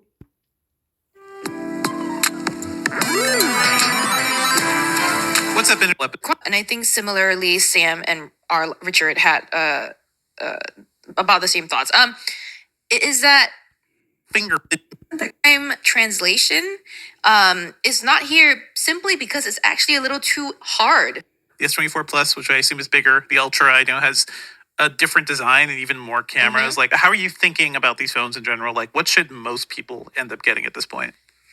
I mean, right now, they're And another thing, also as well, when you listen to me, okay, I don't talk like this in front of my uncle, my relatives, or anything. They say, "Oh, you're gonna talk about cooking, are ya? Cooking. Tell your friend, the Serbian one. We like him. He's very good person. He's very tall. He good to you. He smokes cigarettes. Look, he's good. Okay, bring your Serbian friend. Bring the other one too. Bring the other one. What's his name? The Australian guy, the Scottish Australian, bring them both. The Scottish Australian guy, the one that's your height, 168 centimeters, and the taller one. That's good. The Serbian guy. That's both of them very good people. Okay, good family. I said, okay, I can understand them. They're my friends. Yeah. Well, bring them over. We'll go. Come. I said, but it's 3 hours away. Yeah. It's so good, so good. Come, my uncle's going. It's all right. When you get here, we'll feed you with nice this. It'll have some alcohol, whatever. All good. Okay. Remember. We look after you. You come. Right. My wife. She's an alcoholic. She's now in hospital. Okay, uncle. Okay. And your mother wants to see you at least once a year. Don't you be like 4, 5, 7, 20, 50 years later, hey. Cut it out, dickhead. Okay, uncle. Okay. Cause so you want my friend, the Serbian, and my other friend, the Scottish Australian, or the Irish, or whatever. Okay. I'll bring him over. Yes. No worries. No worries. And I said, can you lend me some money, uncle? We talked about this. I said, how much do you need? I only need $40. Okay. Remember, can't be high amounts anymore because you can't return the money. Remember, we have this argument. I said, Uncle, you're an idiot. He goes, what do you call me? Oh, no. He'll just grab you and fucking punch you. He won't fuck around. Like, he's mad, cunt. But anyway, we can all do that. You know what I mean? You can, like, come visit the family, whatever it was, and they'd be cooking Latino, Chilean, whatever, and you'll be going, why aren't you talking now, Hector? Oh, okay, I'll talk about something. I'll talk now. Okay, whatever. When you're in front of the family, the one's cooking the barbecue, el asado, that's what they call it. Oh, estamos haciendo el asado aquí. Pone la música ranchera, pues huevo, ¿no? O una cumbia o algo. Vamos a la playa. You know what I mean? You know what I mean? You know what I mean? You'll enjoy me. You'll enjoy me. You'll have fun. Anyway, doesn't matter, lady. Like, do we eat ice cream? Ice cream, you scream for ice cream, and we went to ice cream. A different design and even more cameras. Like, how are you thinking about these phones in general? Like, what should most people end up getting at this point? And I love you, God. I love you, God. I love you, God. My God, Hector. Getting embarrassed. I can get easily embarrassed. I was watching some show and some young guy was African and he said that the village where he was needed electricity and water. So he created a mechanism like a motor and it went round and round and round and round with his push bike and he rode the push bike and he made the electricity and the water come out and then the whole village was, you know what I mean? Inspirational things where you, after you write, oh, do you think or something? Oh, this was like this and it was like that. I love that. And I don't have anyone to say that. Not many people come and visit. My friend, the Irish, Scottish, Australian guy, he comes once a month. My other Serbian mate, I don't know, he goes to wherever, Parramatta, Perth. He comes every 7 months. I don't know when he comes. It's ridiculous. I love you, I love you, I love you, and better be good, better be good, better be good. Do do do do da da do do do do da do do do do do da. 1, 2, 3, 1, 2, 3, 4, 4. If you have in the thought, kill the thought, pop, pop. In the army, we want the army, we call it Armada Militar. ¿Qué te pasa? Armada Militar, tu parasa. Amigo, ¿qué tú quieres? Que te amo, mucho gusto. Plus, which I assume is bigger. The Ultra, I know, has a different design and even more cameras. Like, how are you thinking about these phones in general? Like, what should most people end up getting at this point? I mean, right now, they're among the best Android phones out there. I mean, I'm still a fan of the Pixel series more than anything. I think when I did my camera face off between the Pixel 8 Plus Pro and the S24 Plus, goddamn, it was clear that, like, yes, you know, Google still has the edge, but it boils down to like such minute differences. And we've seen this trend for so many years now that like you really like even Apple has closed the photography gap, I think, on Yeah, definitely. on iPhones. So you really like there's not a lot of reason for you to like go to one company over another. It boils down to your ecosystem, what you're bundled into, what you've been using over the years.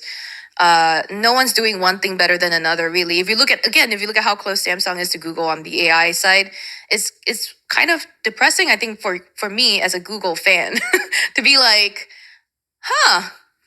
what is Google gonna do next? You know, it's like, oh Yeah. boy.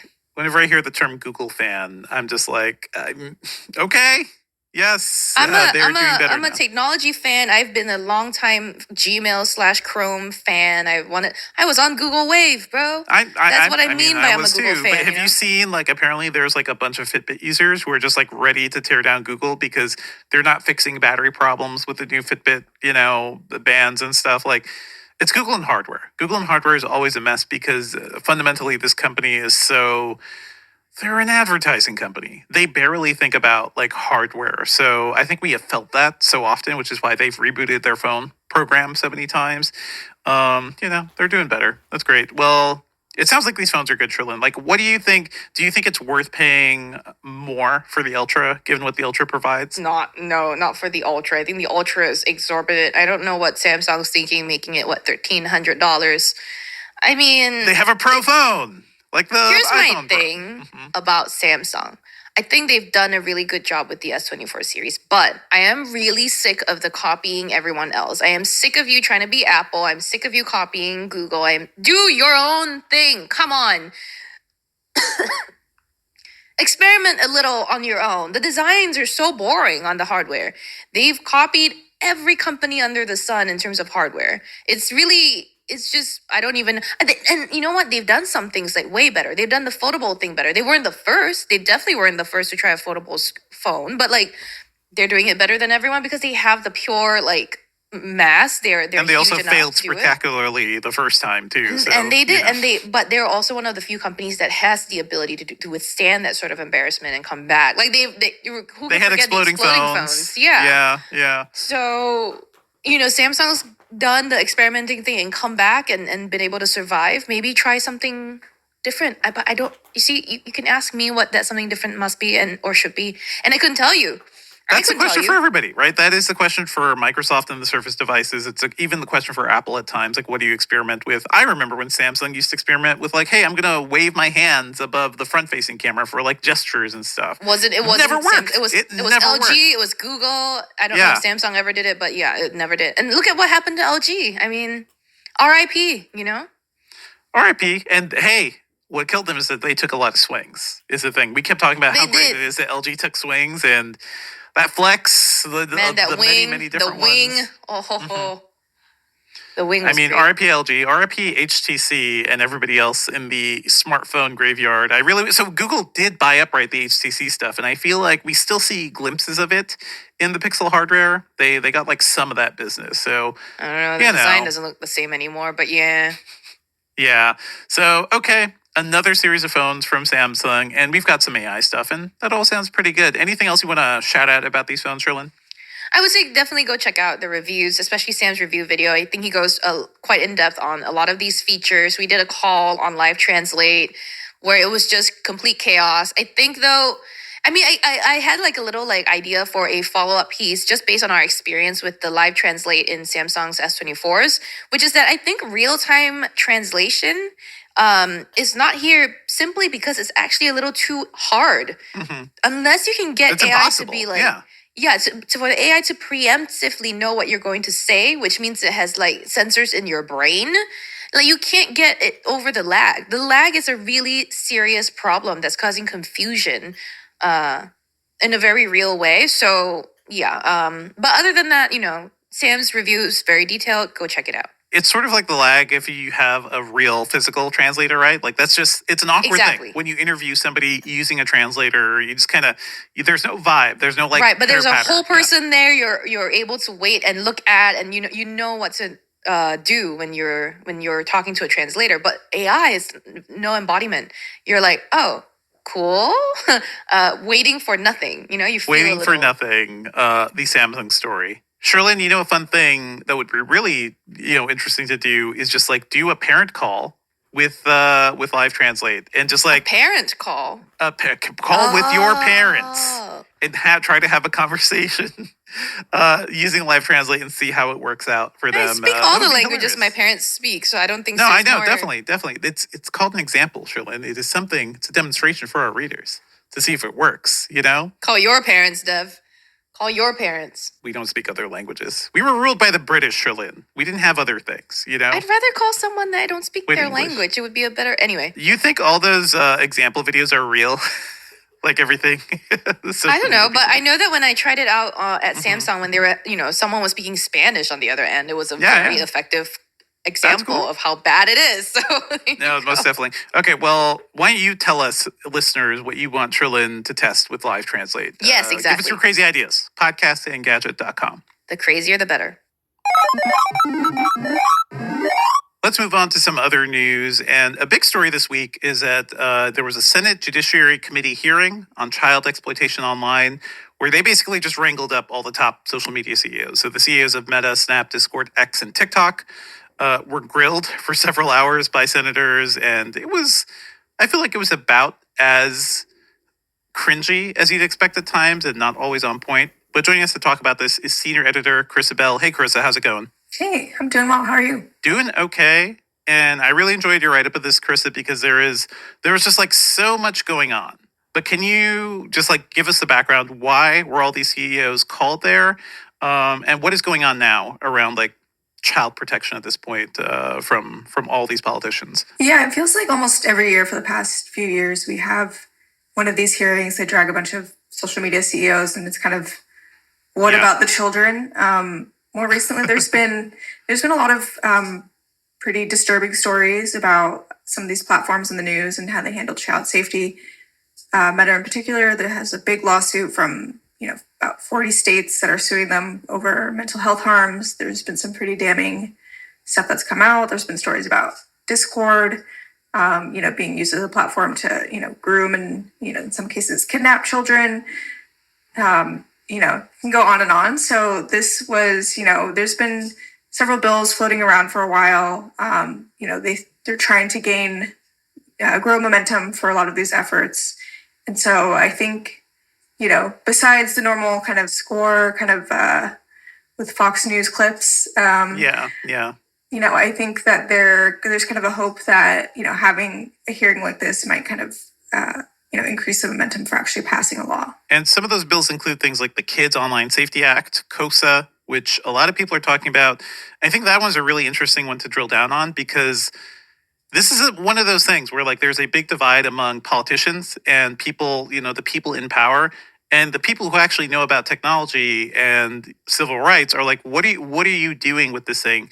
Can you break down like what COSA is and why so many people find it problematic when it comes to like, First Amendment rights and everything? Yeah, it's the Kids Online Safety Act. And they've actually gone through a few different versions of this. There's a lot of interesting stuff in the bill, and I think there's things that probably a lot of people agree with in some ways. There's provisions that basically says that platforms have to do more to keep, protect, like control what types of content is being served to children, that they can be liable if that there's dangerous content, self-harm, eating disorders, that type of thing. There's also provisions that they have to submit themselves to audits. They have to make data available to researchers. There's a lot of components to this. I think where a lot of civil rights groups say that like they're worried about this bill is that it doesn't really define dangerous content in a very clear, explicit way. So they worry, and I think people like Marsha Blackburn have already been pretty explicit about this, that they want to use the bill to kind of force platforms. I wasn't gonna say anything because I don't want to be involved or something. I don't even want to, but okay, I'm gonna say it. I'm not meant to or something because I am not like that. What I'm thinking is not that. It's I wasn't grown up like I've never seen anything like this in my life. This what I'm seeing right now, like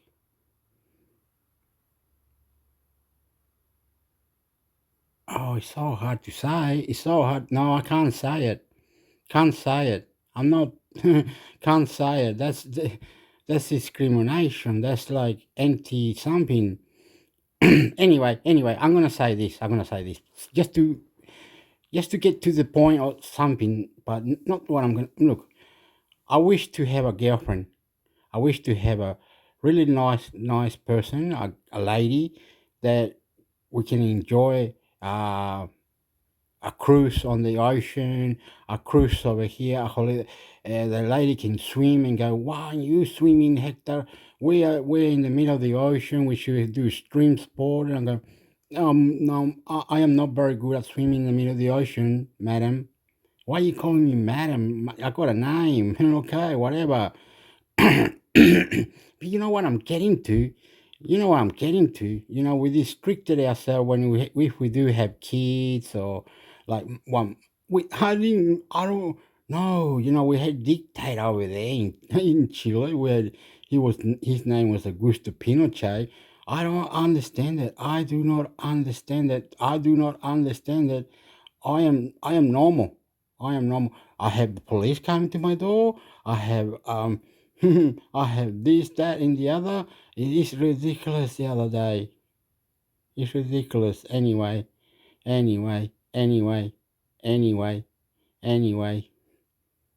I'm not gonna say anymore now because I could say the opposite to what I just said, and it will look disgusting.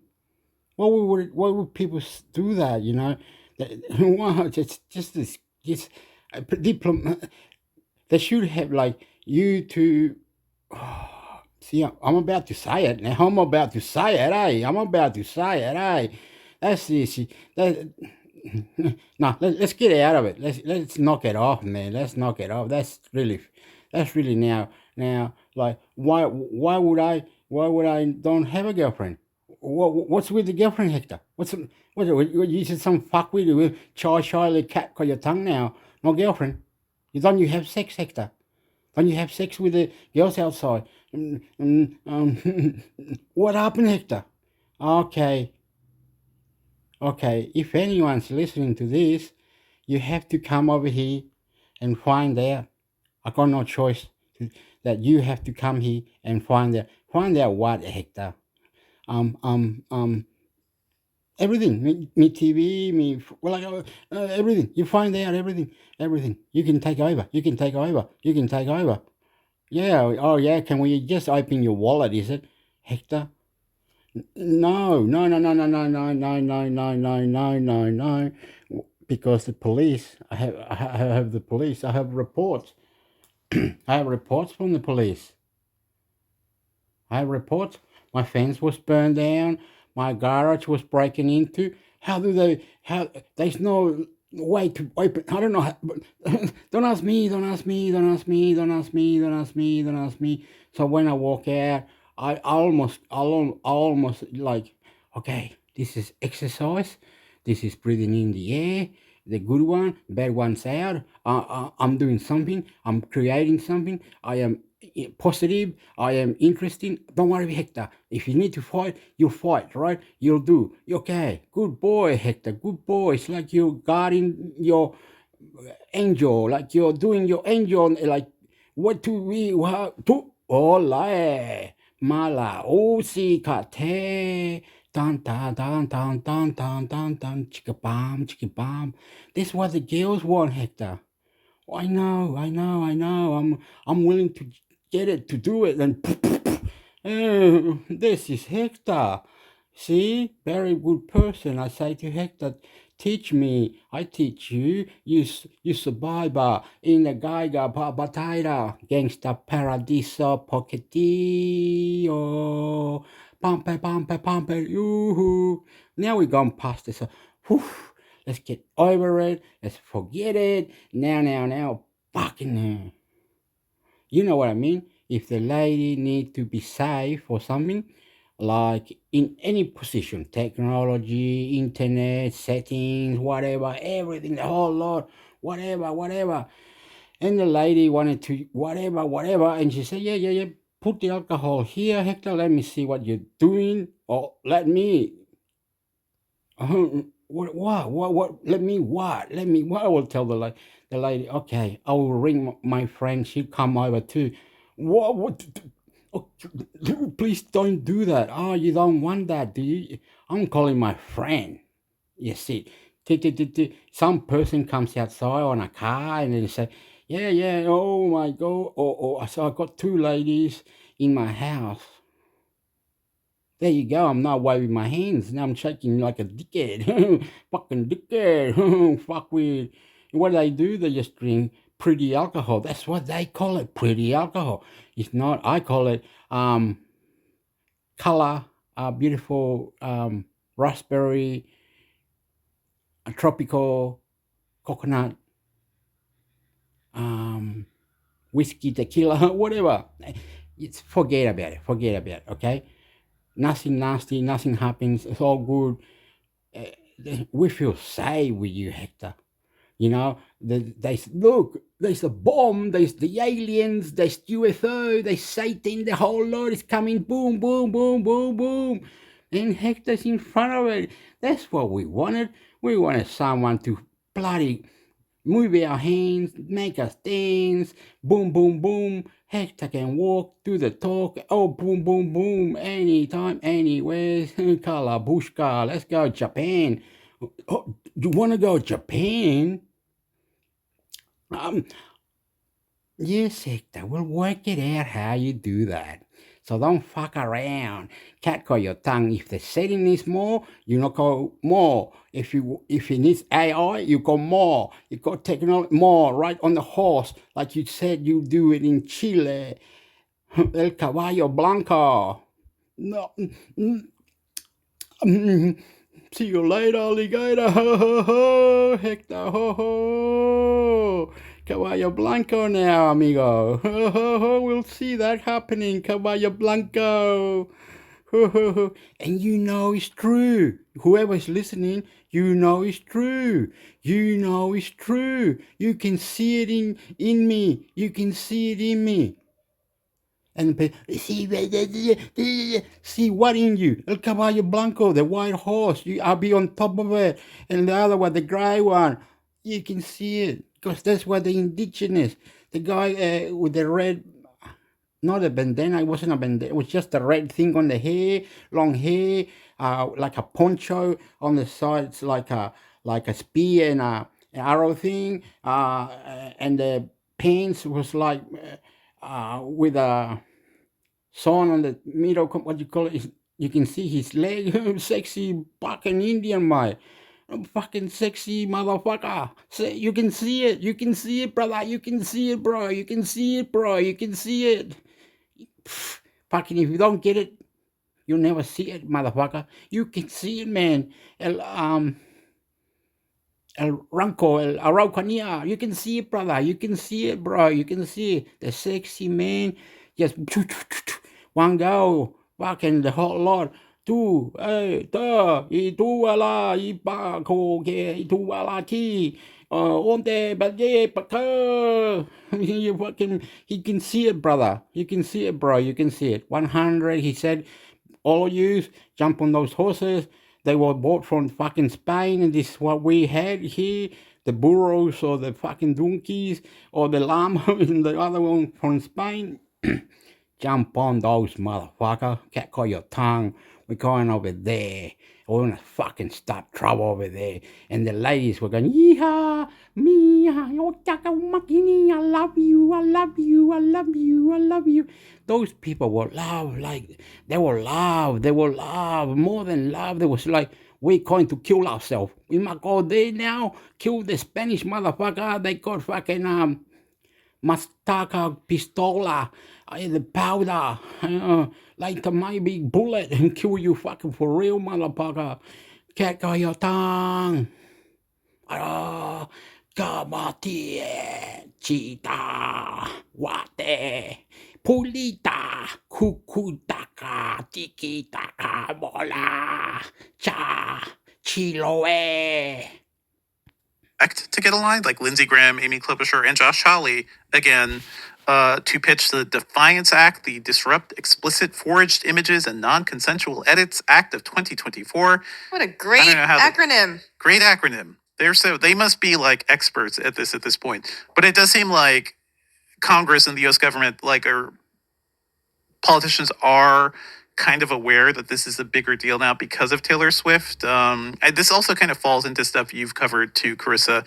Have you seen any chatter about this? It is surprising this was not even mentioned at all during the hearing. I mean, it's been really interesting to see how X has responded to this. Like, they just, because, the lack of safety moderators and, how they gutted most of their trust and safety team, as you mentioned, their approach to kind of fixing this is just blocking a blunt. Okay. See how this lady's talking, right, amigo? See? People, many different ladies, right? Aborigine, New Zealand, they all talk a bit rough or something. I have to handle. What's this? It was moving. Anyway, I have to handle that type of thing, you know what I mean? Or see that, or look at that. I see the lady in the farm or with the walato, with the speed, with a thing on the floor, and then dig all the ground and then put the seeds in there. And she came back and and I said, who is this person? Who are these people? What did these people? No one replied or anything. No one was saying anything. They were going through this fence. There was two big hombres. They said there. Anyway, the whole thing was giving away. No, not giving away. It was like a present. No, not a press. They borrowed. No, they didn't borrow. They said, my father and the other person, yeah, go with there, fucking cat got your tongue, just grow whatever and look whatever. Fucking these two Comancho hombre, they see security eye to eye and fuck with with the fire over there and there and there and fucking the old man can. Yeah, good. Okay, so come here, whoever it is in this fucking whatever, and dig there and fucking grow there, whatever. If they're rats or whatever, they fucking cackle your tongue. It's too bad if you get in, you die, whatever. Sign here, motherfucker. And then remember, security guard, him, Comancho Parento, Pedro Patiro, aquí la familia. You know that. You know they were all around, all making houses and that. And next minute I know, they're making houses there too. Whoa, all the signing papers there too. Whoa, boo. Mom, am I indigenous? Mom, I'm Chilean, aren't I? Why ain't everybody? No one cares. No one really cares. Behave, please. Behave, Hector. Behave now. Behave. Over there, please. We're in Chile. Hablamos español. Madre, ¿por qué los nativos o las personas pueden hacer casa? Mira, allá, acá, y mira, están haciendo casas, y están filmando con el real estate. Están, hijo, cálmate. Mira, esto no es otro terreno. Aquí, ¿qué problema? No hay, ¿qué tal ahí? Sí, mucho gusto. Moderators and how they gutted. So I said, am I Chilean or am I indigenous? Well, my mom said, don't worry, this is the territory we have to look after. Worry about us. No, look at me in the eye. Look at me in the eye. You got your brother, you and your brother are champion.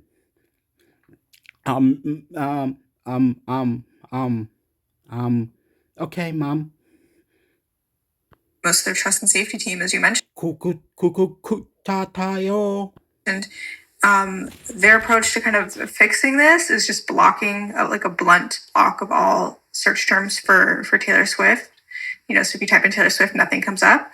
I noticed the other day that if you just started to type in Taylor into the Twitter search, it auto-suggested Taylor Swift IA, because I guess AI was probably blocked. People were trying to you could tell people were already trying to game whatever they had done to see, which just kind of shows you how ineffective it is when you're not actually trying to remove these images and address the actual source. The story was that these images were also made using, hey, guess what? Microsoft Designer. And Microsoft going all in on AI, which forced the company to basically respond and be like, I don't have the full quote here, but I believe the company just said, we are closely looking at these issues. And from what I've read from 404 Media, who's done a lot of great coverage around this, it seems like people realize that if you misspell a celebrity's name a little bit, that would get over a safeguard of creating an image from somebody's specific name. So first of all, I cannot believe nobody thought about that workaround before.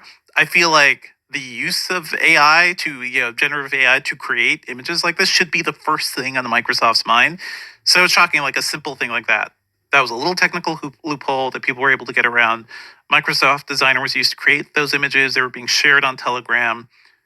It just seems like, hey, this is just the beginning, right? Of what these generative AI gross images are going to be for all of us. It just shows you that these companies haven't really learned their lesson from the past. If any kind of trust and safety professional could have told you, hey, people are going to just tweak the search terms. We've seen this for years on other social media platforms when they try to block searches for, problematic content. They could have told you, hey, when you have these AI tools, people are going to use them to create, disturbing images. They know this. It just kind of shows you where their priorities are, because, I think they always kind of take the most optimistic view, because doing the work to actually address these things is a lot harder, I think. Specifically, this bill, by the way, which has just basically been announced at this point, but it would allow people to sue people sharing and who have created these sexually explicit images of themselves. So it kind of just opens the doorway for that. Just based on what we've seen so far, Chris, do you think this is a good path? Do you think there are other things we should be considering to kind of prevent this stuff? Should this be at the company level, or should it be at the level of like people distributing it, you know?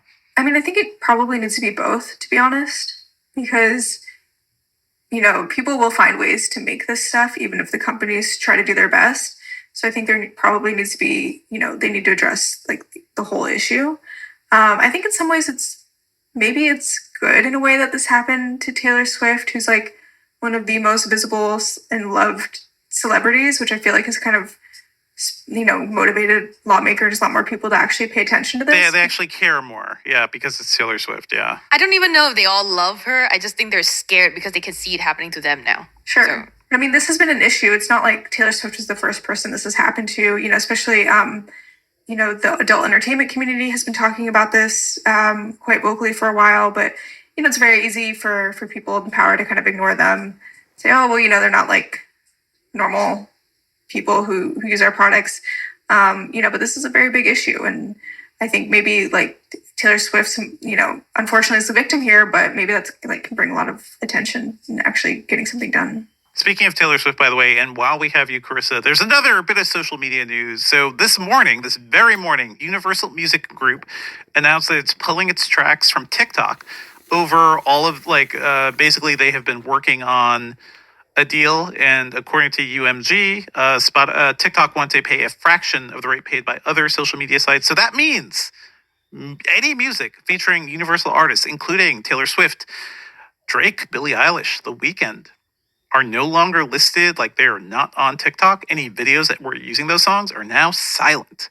This seems like a pretty freaking big deal for TikTok. Yeah, this is huge. I mean, and TikTok has, I think, way more to lose than Universal does. Universal is just fine without TikTok. You know, but music and especially, you know, popular viral songs are so key to what makes, you know, TikTok sticky, makes it, you know, its growth so huge. You have a big song being, you know, we've all seen how songs go viral because of TikTok, how songs get so much more distribution because of TikTok, how specific songs like getting new life. It's just, you know, I think not having some of the most popular artists on that platform, you know, could have really huge effects, especially if you think about, you know, some other competitors have deals with Universal. So it's not like you can't ever make content featuring these songs, but you can't on TikTok. So I think this is going to be a big issue if they don't come to an agreement. I know you're not a TikTok user, Sherlyn, but do you have thoughts about this? I wouldn't say I'm not a TikTok user. I'll tell you this: you've only ever disparaged TikTok compared to Instagram, which I know you. Sure. So, which I was about to say, when I make stories on Instagram, here comes the Instagram lover. Yes.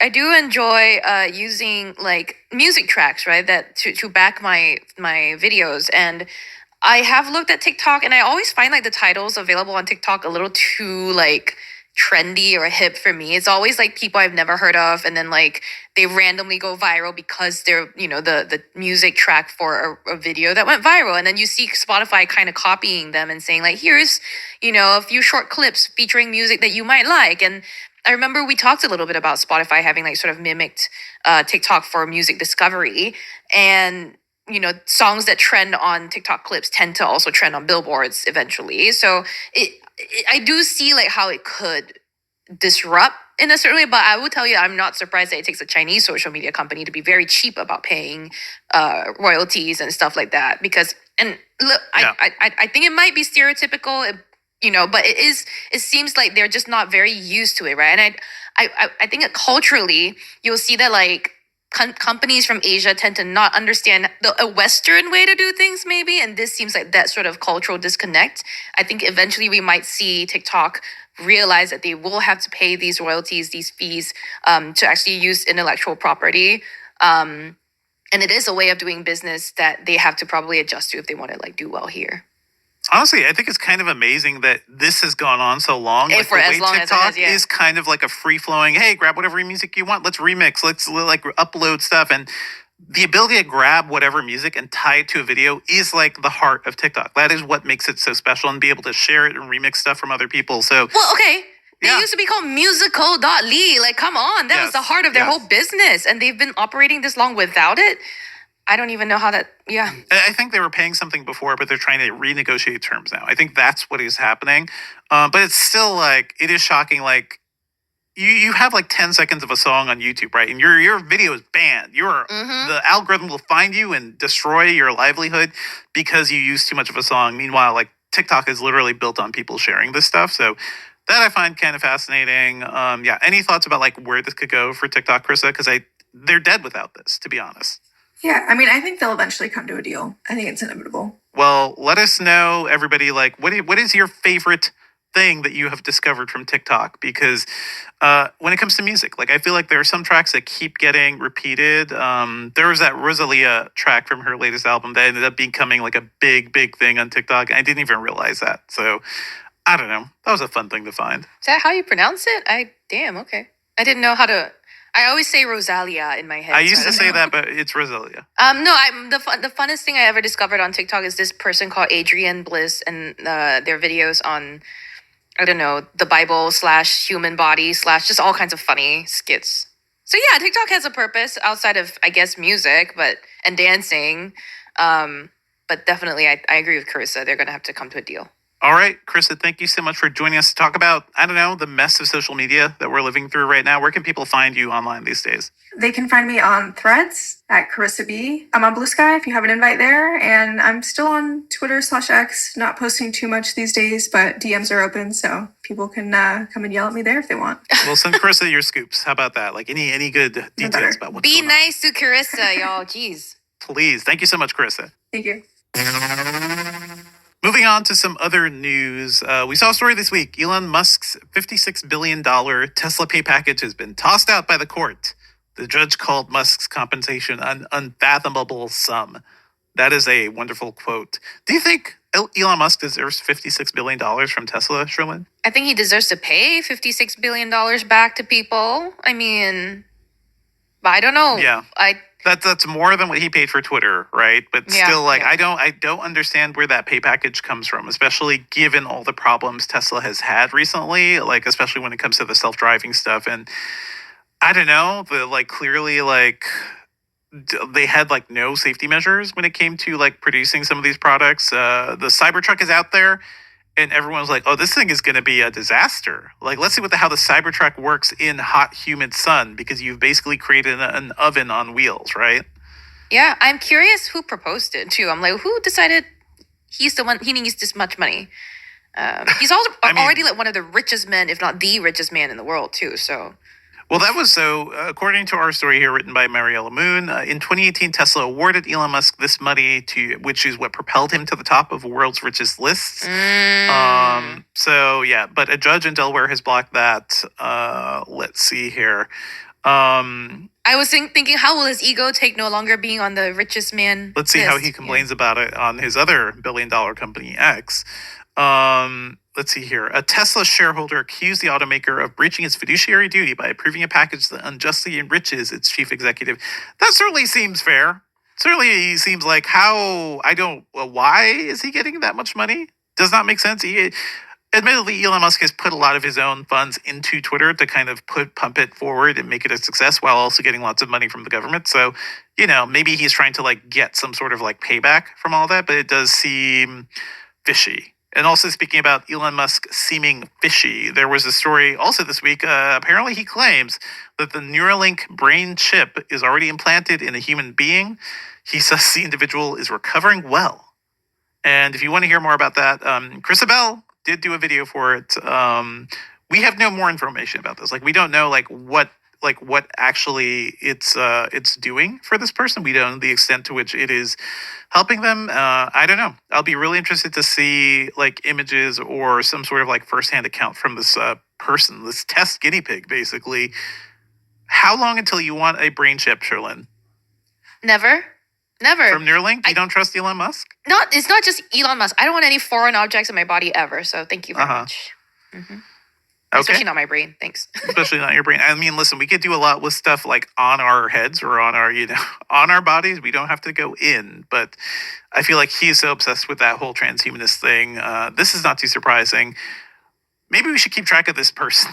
Make sure he's okay. Is he still okay a week from now? Is he still okay a month from now? Because Yeah, let's do a wellness check. Yeah. somebody protect this man or person. We actually don't know who it is, so we shall see.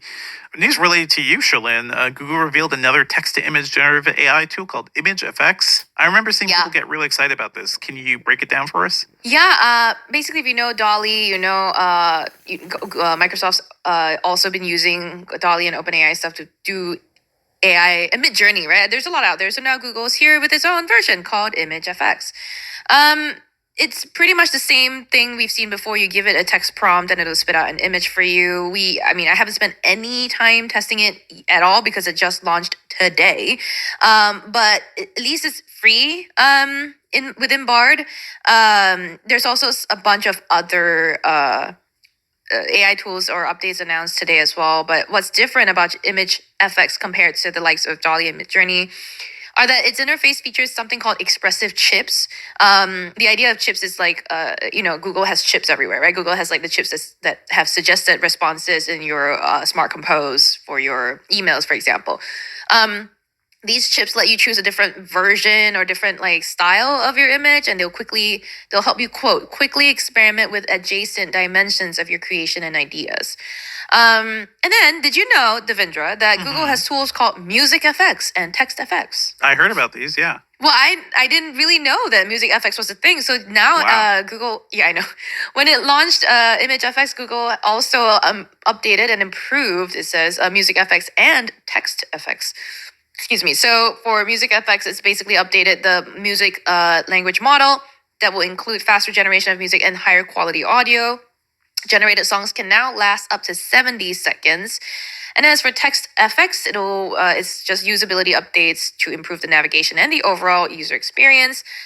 With all the concern around Taylor Swift's AI generated porn, I guess is the word that people use on the internet. Deep porn, fakes, pornographic images, deep fakes, and the Defiance Act stuff. I mean, the tech companies that have been like talking about generative AI in this way have been somewhat aware that they need some sort of label or watermark. So ImageFX generated images and music that's been made by MusicFX will be tagged by something called Synth ID, which is a digital watermark that should make it. Well, the goal is to make it clear that these are created by AI. And they'll show up when you search for them in Chrome as well. So they will also have IPTC metadata. This is, I think, an industry standard that people are trying to work towards, having that metadata in AI-generated images. Hopefully, it's clear. Hopefully, it is well labeled and people can tell when image is generated by the likes of ImageFX. You know, when we say hopefully around any tech product, Sherlyn, like I'm like, what? You have no hope. What do you mean hopefully? No, what do you mean? Like, why don't we know? You know, it's the thing. Like Google, there's a quote here. Google says specifically, it is with this new thing with the Imagine 2 training data safety, it's adding guardrails to, quote, limit problematic outputs like violent, offensive, or sexually explicit content, as well as applying filters to reduce the risk of generating images of named individuals. End quote. Nice to have guardrails, I suppose, but I'm still of the opinion, like, you have this thing that has the potential to do all this stuff. Like, I feel like until we're more sure that you're not making this stuff, maybe this stuff shouldn't be out there. At this point, Sherlyn, do you think we are rushing too far or too quickly into generative AI tools? I think we've always been rushing. I think we've seen last year after the whole Bing AI meets Bard AI fiasco that was a clear instance of rushing, right? Google had a knee-jerk reaction like, whoa, we have Bard AI. You know, it's what else does rushing look like to you, right?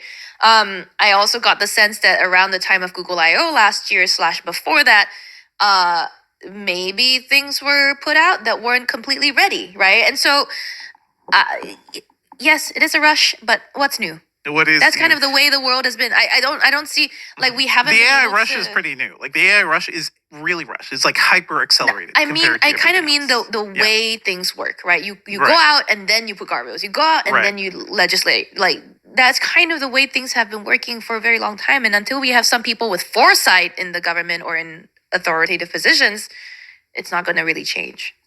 It's true. I mean, it's more like the new tech is doing this because, listen, I guess we're kind of seeing this even happen with the planes now too, like with Boeing's planes. God, where yeah, they're bigger rushing out windows, with great certain idea. Yeah. safety issues there. So you're right. It is partially the way things are now, but it feels kind of terrible, especially when like Microsoft is basically betting its entire company on this thing. I wrote that piece before CES, that it seems like it doesn't quite know what to do with Copilot. And I think that's truer than ever.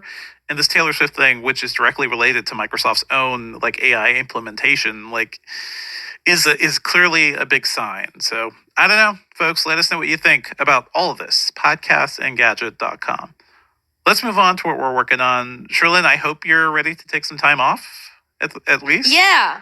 Thank goodness. Next week, starting tomorrow, I'll be off for about a week, lasting up until the Chinese New Year starts, or Lunar New Year.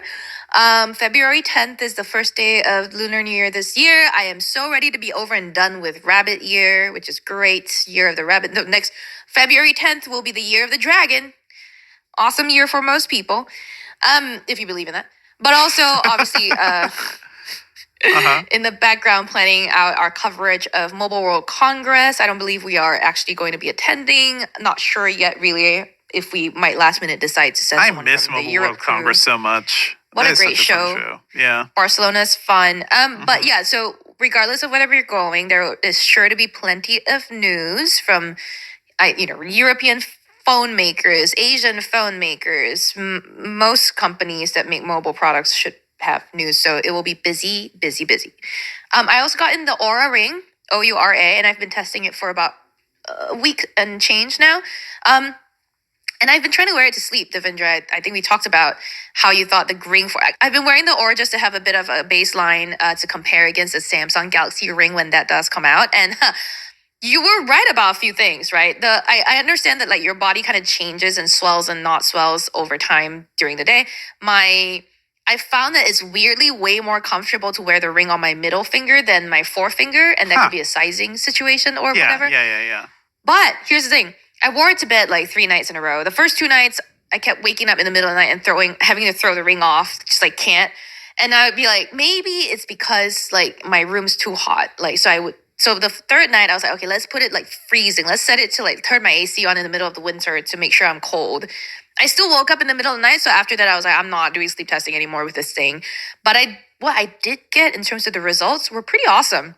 I was like, whoa. The detail that Aura gives me in terms of like, here's your heart rate overnight, and based on the shape, this is what you're experiencing. That was actually really insightful that I haven't seen any other company like Apple or Samsung or Google do.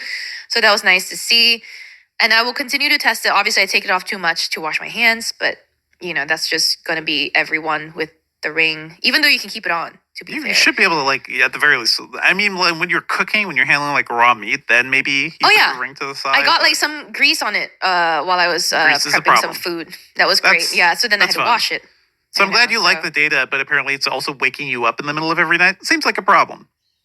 Yeah, but I don't know if I want to blame the ring for that. It's just I feel like I'm quite sensitive as a person. Your body is getting used to something different, and I think your sleep body is like, hey, foreign invader, what is this? What is this on me? So I totally get it, but I also feel like a lot of people may end up having that issue. There's bloating and stuff that happens like as you're sleeping too, where that can be a problem. Like it may feel very different in the middle of the night versus when you put it on. So yeah, I know. I'm looking forward to hearing your full thoughts, Sherlyn. I'm still not fully sold in that thing. My kingdom for the jawbone, era of like really cool, bring back the Halo Rise, Amazon. Nobody's bring saying back. That. Nobody's saying that. Sorry. Okay. Anything else you're working on, Sherlyn? Hopefully taking a real break, man. Yeah, hopefully taking a break. Okay. Well, Sherlyn has basically been saying she wants to take a break for the past 2 weeks, and yet somehow she's still here and we can't get rid of her. So people, tell Sherlyn to take a vacation. As for me, I will hopefully, if everything goes according to plan, be getting the Vision Pro in tomorrow. I pre-ordered it because we're still like waiting to hear back from Apple about things. But I pre-ordered it, and we will be taking a look. And we'll have full details on next week's show. I'll be flying to New York to shoot a video about it too, and I'm looking forward to it. You know, so if I'm you so have tempted questions- to come back for that. That's like the problem. I'm like, I want to come back and Yeah. talk about the vision, but no, I'm kidding. I Well, should stop. if you want I to come need into a the break. office next week and try it out again, you can, because I think I basically have a line of people who want to try out the get Vision Sam. Pro. I'm gonna tell Sam. Yeah, Sam is going to come in. Sam is going to come in, and hopefully Sam's going to join us next week to talk about it as well after his demo. So, hey, I'm looking forward to the Vision Pro. Drop us any questions. Like if you have any thoughts about this thing, podcastandgadget.com. Let's move on to our pop culture picks for the week. What do you got, Sherlyn? Can I do the two things that I did not quite? Sure. Oh, wait, not two. One thing that I didn't quite enjoy. So, this week, this past weekend, against my wishes, we wanted to go watch Poor Things at the cinema. Wait, why against your best wishes? It's a good. Hang on. Yeah, Sorry, yeah. I wanted to go watch Poor Things, but because of my poor planning, the theater was full. The Poor So Thing couldn't turned out to watch be Poor you. Things. Yeah, I yeah. was the poor thing. And so against my wishes, the options boiled down to Wonka or Beekeeper. Anyone But You. The Beekeeper. Oh, that feels like a movie for you. That feels like a can't. movie made No. for you, Sherlyn. I would watch that at home on Netflix, right? It's not a show I would pay $20 at the cinema for, but I ended up doing that. It was cringe as hell. I felt really bad because like me and my boyfriend were like there. We both were like, we don't want to do this, but we will. And we tried to get out of it by going to the wrong theater. Come on. No, they're fine. We went in and we had fun. Like it was our idea of fun during that movie was like groaning at the whole thing and being like, oh, so cliche. That's sort of like awful person at the theater. Whereas like I feel genuinely bad for everyone who was around us going like actually enjoying it. They were like actually laughing and I was like, oh my God, they find this funny? What? Look, that movie is like, it's for a certain audience. It's not, I would watch it on Netflix just fine. I would not choose to watch it. I would play it in the background. It's Sydney Sweeney and Glenn Powell, and it's a rom-com featuring Sydney Sweeney and her beautiful, beautiful self. I think she looks great. She's going to be in a horror movie soon that looks more up your alley, Sherlyn. Yes, A I religious think horror Sydney movie. That Sweeney's was fun. a capable actress that like this was not the movie for her to showcase her acting chops. It is based on Much Ado About Nothing, which itself is a pretty tiresome play. So it was just imagine it as a 21st century movie and Netflix ready, and you've got a sense of what Anyone But You is. But anyway, I heard such good things about Poor Things. I wasn't able to watch it yet, so that's on my list. I will say the recommendation this week is an oldie but goodie. I've been rewatching old seasons of Whose Line Is It Anyway on Max. Hey, that's great. One of the best things ever. I think the new version with Aisha Tyler as the host is pretty good too, but I think I really enjoy the old ones, and like I laugh out loud so hard all the time watching that. So Wait, yeah. which Whose Line? The original Drew British Carey. one or the Drew Carey? Okay. Drew Carey. Drew I mean, Carey the one's UK good. one is a little Yeah. too old for me. Like, you can see the 90s coming out of it. I'm like, whoa. You could see the 90s and 80s coming about because Yeah, any exactly. British TV show always felt like it was made 10 decades before You're right. because they didn't have the production power. So 10 decades? But yes, you're right. no, you're a right. decade Yeah, before. it always basically, looks like so. a bit older than like, yeah, totally right. That is So, a good shout out. Where are you watching Whose Line? Max. Max, the one to watch for HBO, everyone. Well, thank you Yeah. for that, Sherlyn. And I have a recommendation for you that I think you will really enjoy. And that is the new reboot of Mr. and Mrs. Smith that is coming to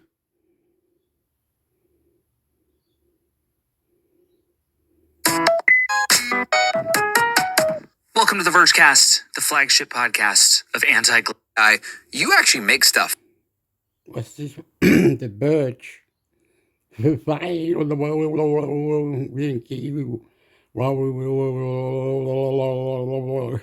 God. Settings. Bring it on, Australia, whatever. Technology. I remember China took over the Darwin port, which is in Northern Territory. There, China got the Darwin, what do you call it? The port. How long? I can't remember. 70 years. They just butted in or something. I don't know. If I was like me, I think, wow, that's strange. That's why they give it to, and then said that we're in big debt or something. We own the Bank of International and the whole planet Earth is in big debt or some shit with some bank or something where they borrow the cash. Fuck. And the Bible cannot be changed because the politicians and all that, and the people who are praying unto God, this and the smart and the beautiful people debating, whatever, and they can't do this changing new interpretation or new ideas or things better to what the Bible is now, because a book on the side is not allowed to be made for witchcraft or whatever, or a side book that can be inspirational to pray in a way, in a manner, or medication, food, test, mind in control. The government should be able to make a book like that and put it with the Bible and start a new way of praying to the people.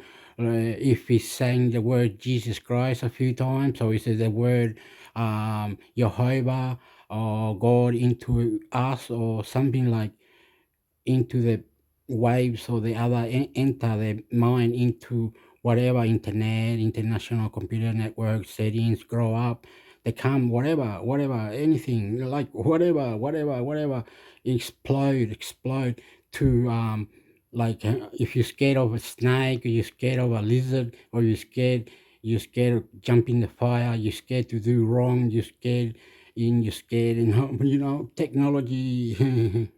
And then we embed verified quotes where we pull a quote from one of the articles, and then we use AI and we say, hey, AI, you actually make stuff up a lot. So do us a favor. This pull quote you told us you pulled, just go double check to make sure it's actually there. And then if it is, then we say, hey, this quote's verified, we can show it. So those are two other interface innovations I'm especially proud of. Okay. So of all of the things you tried, Sure, we proud of is we embed YouTube videos. True. So you can watch videos online. And then we embed verified quotes where we pull a quote from one of the articles, and then we use Okay.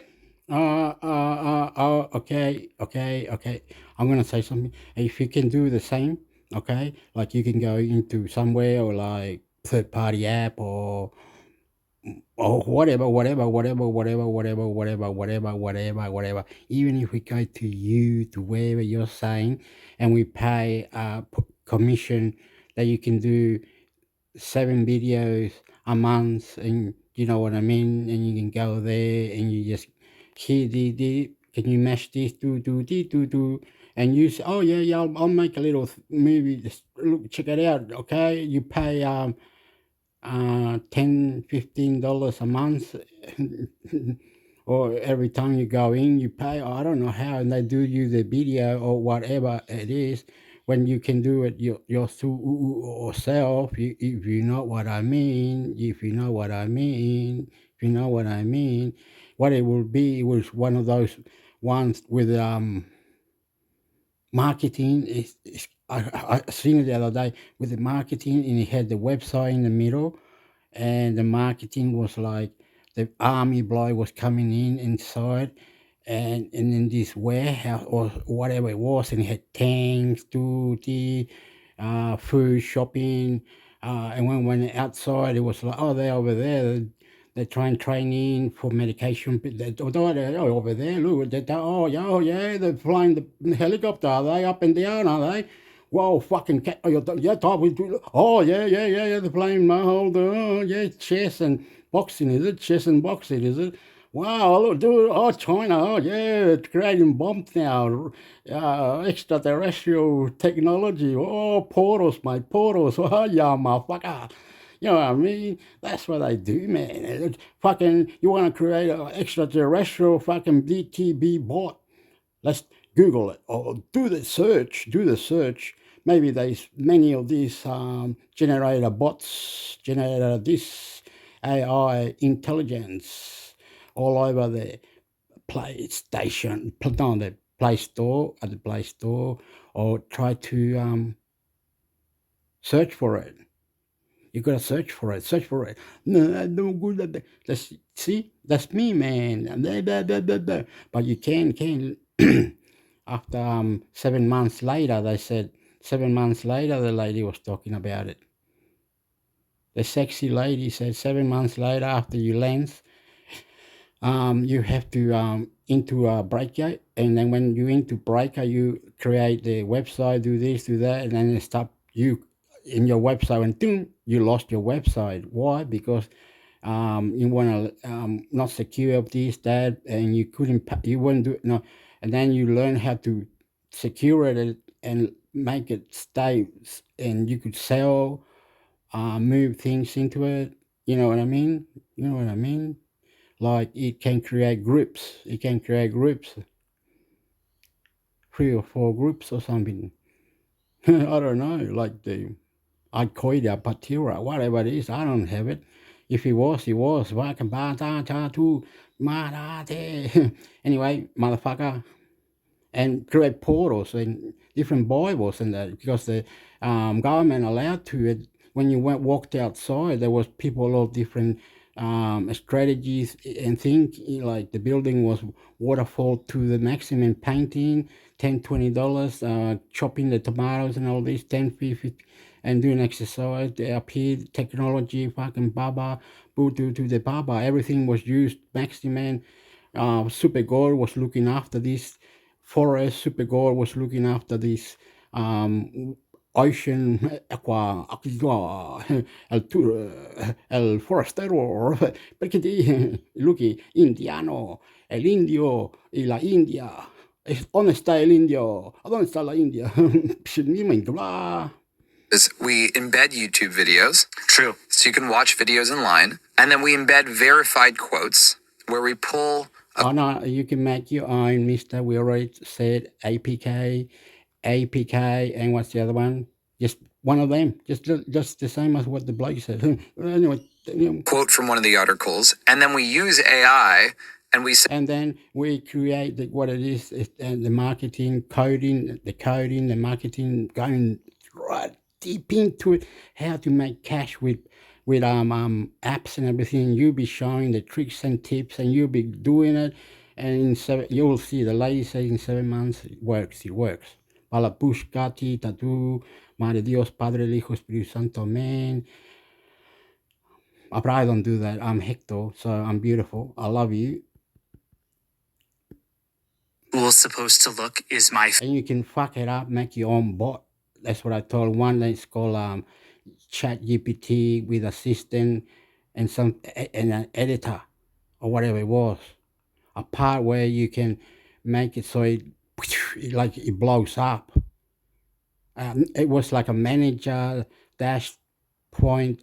Ask any question you like, a search button, and download or let it other come in or whatever. You know what I mean? I'm for sure, 100%.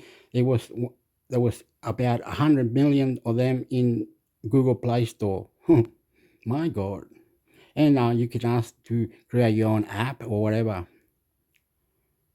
Oh, betata. Oh, and also you can borrow money. You can borrow money if you live in, say, if your country's a bit wealthy like mine, silly, and you can borrow money, right? Part in that part is because the little town is down the road 26 minutes ago. It's pretty big. It's pretty cool. A few tall buildings. Looks like New York, or I don't know, little Chicago, man. Fuck me, Malaga. Anyway, the broker, taker. You can get money all the time, but I don't do that. I don't do that. I'm not 5-finger discount criminal or trying to, see if the lady was around. No. See you later, alligator. Browser company or Verge or anyone else, but it is absolutely something we need to grapple with. So I'm glad you brought up the UX of it all, because I think how is an AI tool supposed to look is my favorite question in the world right now. And I think people on this podcast are tired of hearing me rant about it. But the one thing I believe for sure is that a text box is not the future of the internet.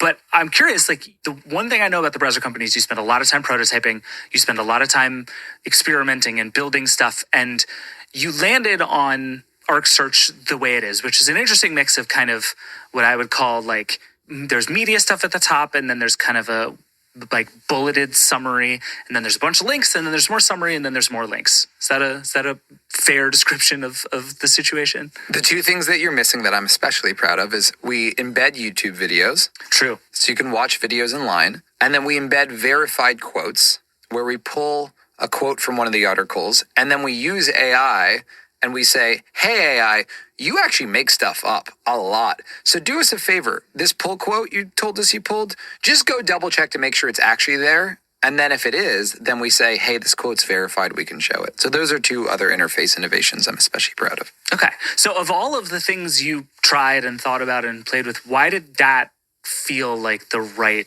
setup? I think we're still in this phase again of there are a million ways AI can present itself to you. Most of them right now are chatbots. What about this one stuck out to you as feeling right for Arc Search?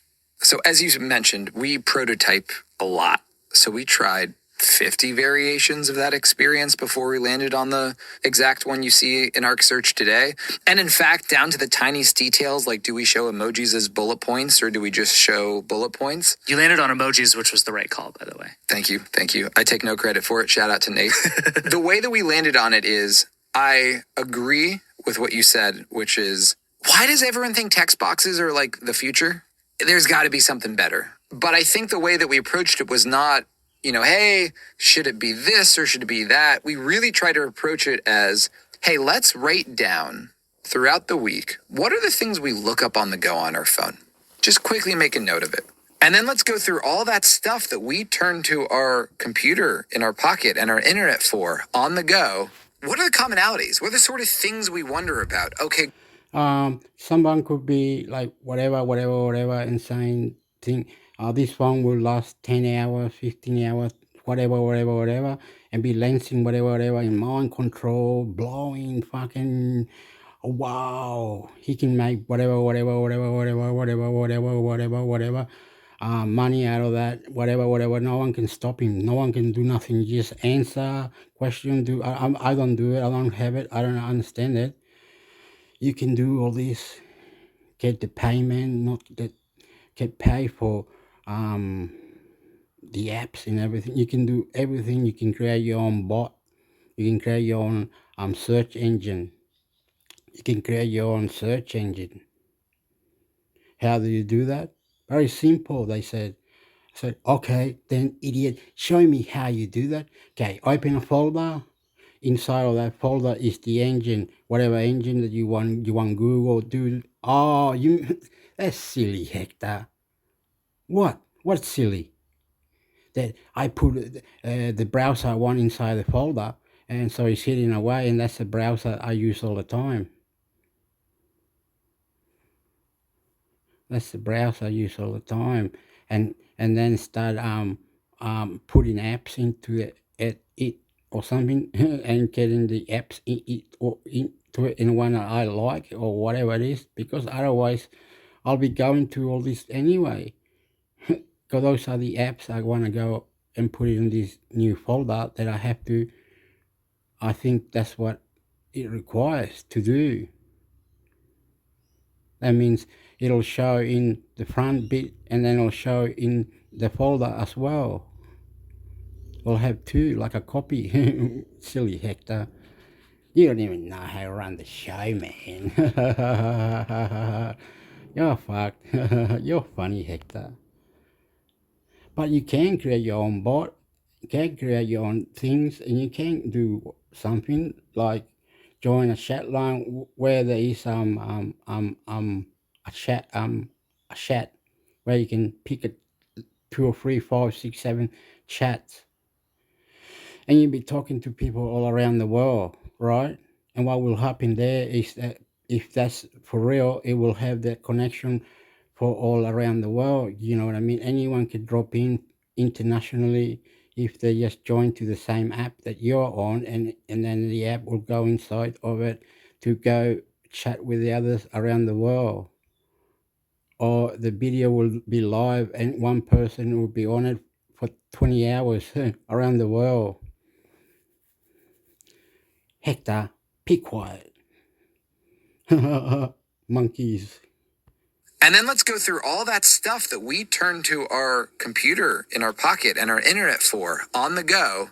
What are the commonalities? What are the sort of things we wonder about? Okay, great. Looks like I'm really... This one stuck out to you as feeling right for Arc Search. So as you mentioned, we prototype a lot. So we tried 50 variations of that experience before we landed on the exact one you see in Arc Search today. And in fact, down to the tiniest details, like do we show emojis as bullet points or do we just show bullet points? You landed on emojis, which was the right call, by the way. Thank you. Thank you. I take no credit for it. Shout out to Nate. The way that we landed on it is I agree with what you said, which is why does everyone think text boxes are like the future? There's got to be something better. But I think the way that we approached it was not, hey, should it be this or should it be that? We really try to approach it as, hey, let's write down throughout the week, what are the things we look up on the go on our phone? Just quickly make a note of it. And then let's go through all that stuff that we turn to our computer in our pocket and our internet for on the go. What are the commonalities? What are the sort of things we wonder about? Okay, great. Looks like I'm really bad at cooking. And at the age of 33, I still don't know how to make couscous. That's problematic for a bunch of reasons. But if I need to know how to make couscous and I've got one hand because my other hand is dirty and the water's boiling and I got other stuff to do, what is the fastest way we can get you the information for that job to be done and the others? And what you end up finding is it's not just a wall of text. It's not just photos. It's not just video. It's sort of a mixture of things, but it's all grounded in not, hey, let's go make a product that is a web page or a text box or a photo gallery. But we really tried to ground it in what are you turning to this rectangle in your pocket for every day? And how can we craft a dynamic interface that as best as possible tries to shapeshift itself to answer exactly what you want? So what you'll notice is if you ask Arc Search for how to cook couscous, you're actually going to get back a very different experience than if you asked it, what is the meaning of life, for example. Sure. It's very telling to me that the phone was the centerpiece of that. Because one of the things I was going to ask you is, does this same paradigm make sense on a desktop browser? And I almost don't think that it does.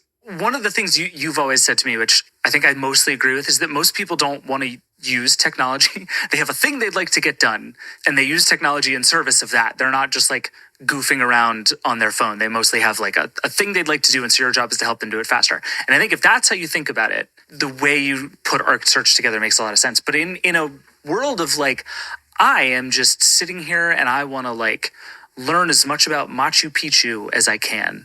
The idea of delivering me what Arc Search is, which is sort of like a finished product thing, makes a lot less sense. But that's also not what people do on their phones. So like, does this feel like a sort of truly mobile centric and even maybe mobile specific way of solving this problem? So 3 things. The first is you're absolutely right that which device you're on will radically change what it should and will look like in Arc. Okay.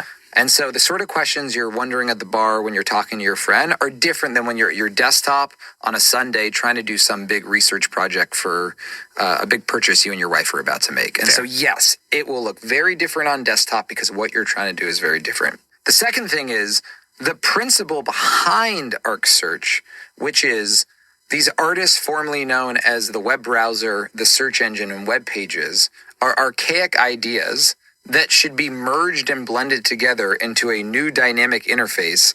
Definitely applies on desktop and definitely applies on mobile in other ways. Okay. And an example of that is on desktop, one of the features we just launched is some. Yes, before we go, it needs to have different languages. Like, it'll have different languages, and it'll say, this part here, you can edit like this, or the settings of that, what you're using right now is like this. And then it'll say, which one do you want to be your, I'll do it for you. We're recording this. I don't care if it cuts out. Hopefully it does cut out. Then go to Soul Browser. And then check out the settings on this. Like this, look. I'll show you something. It'll spin you out. Come on. What are you doing, Hector? Okay. You had it on all the shows, didn't you? Oh. What was that one?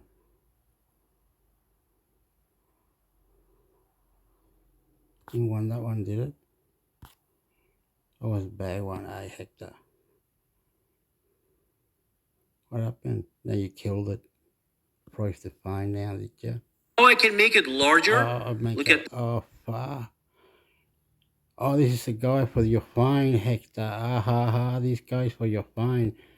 He's probably got a dodgy website or something. This guy's good. Look, on little ones for you, Hector.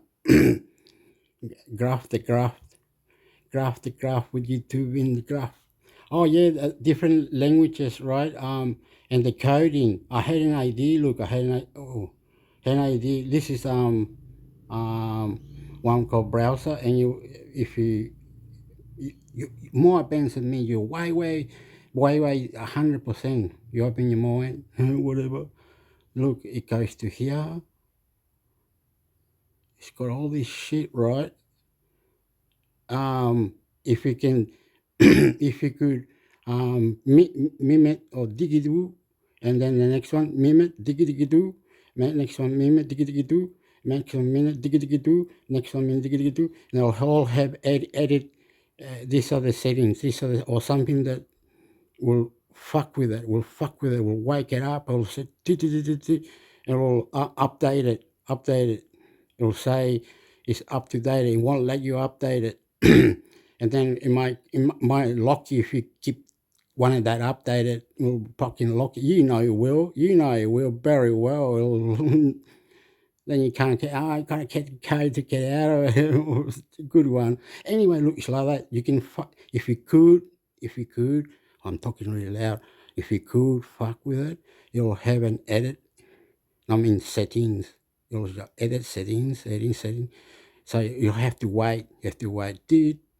Dude, every time you wanted that new update, it'll edit settings to any of it. You understand? Because if you can grab the writing from inside of the glass when the writing is outside of the glass on the bottom like subtitles, that's outside, but when it's inside and it's doing magic, it's doing magic. You know what I mean? I don't do that. You are bands people, the coding do all that, brother. It's really good. Yeah, YouTube. It's really good. Really good, brother. Really good, bro. Calm down, army, soldier. Very good. Mira, Luca. Esto a la settings de ahora. Tengo una frog in my throat, mother. Bugger. Mira, all the settings, okay? All the settings, okay? We talked about the other part where you had those settings, right, brother? Okay. On all these settings, look, you can do all this, right?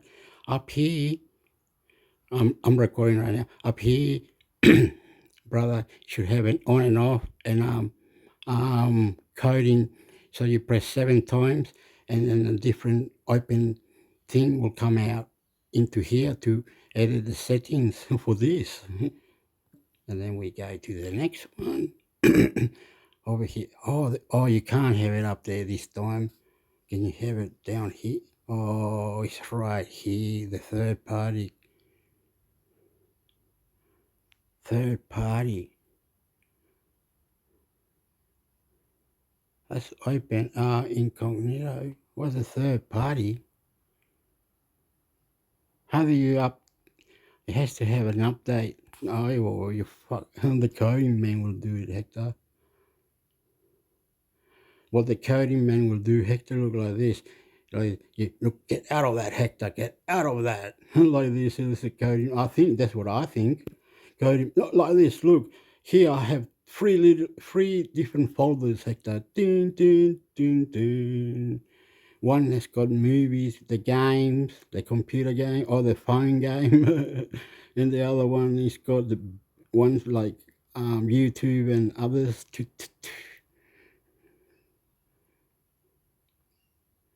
What was I talking about? I'm lost, brother. I am very lost. Where was I, brother? Oopa. Oh, give me credit, bro. Give me credit, bro. Give me credit, bro. Another dimension. Hector Chileno. Viva! Tu tu tu tu tu tu tu tu tu tu. Arenero.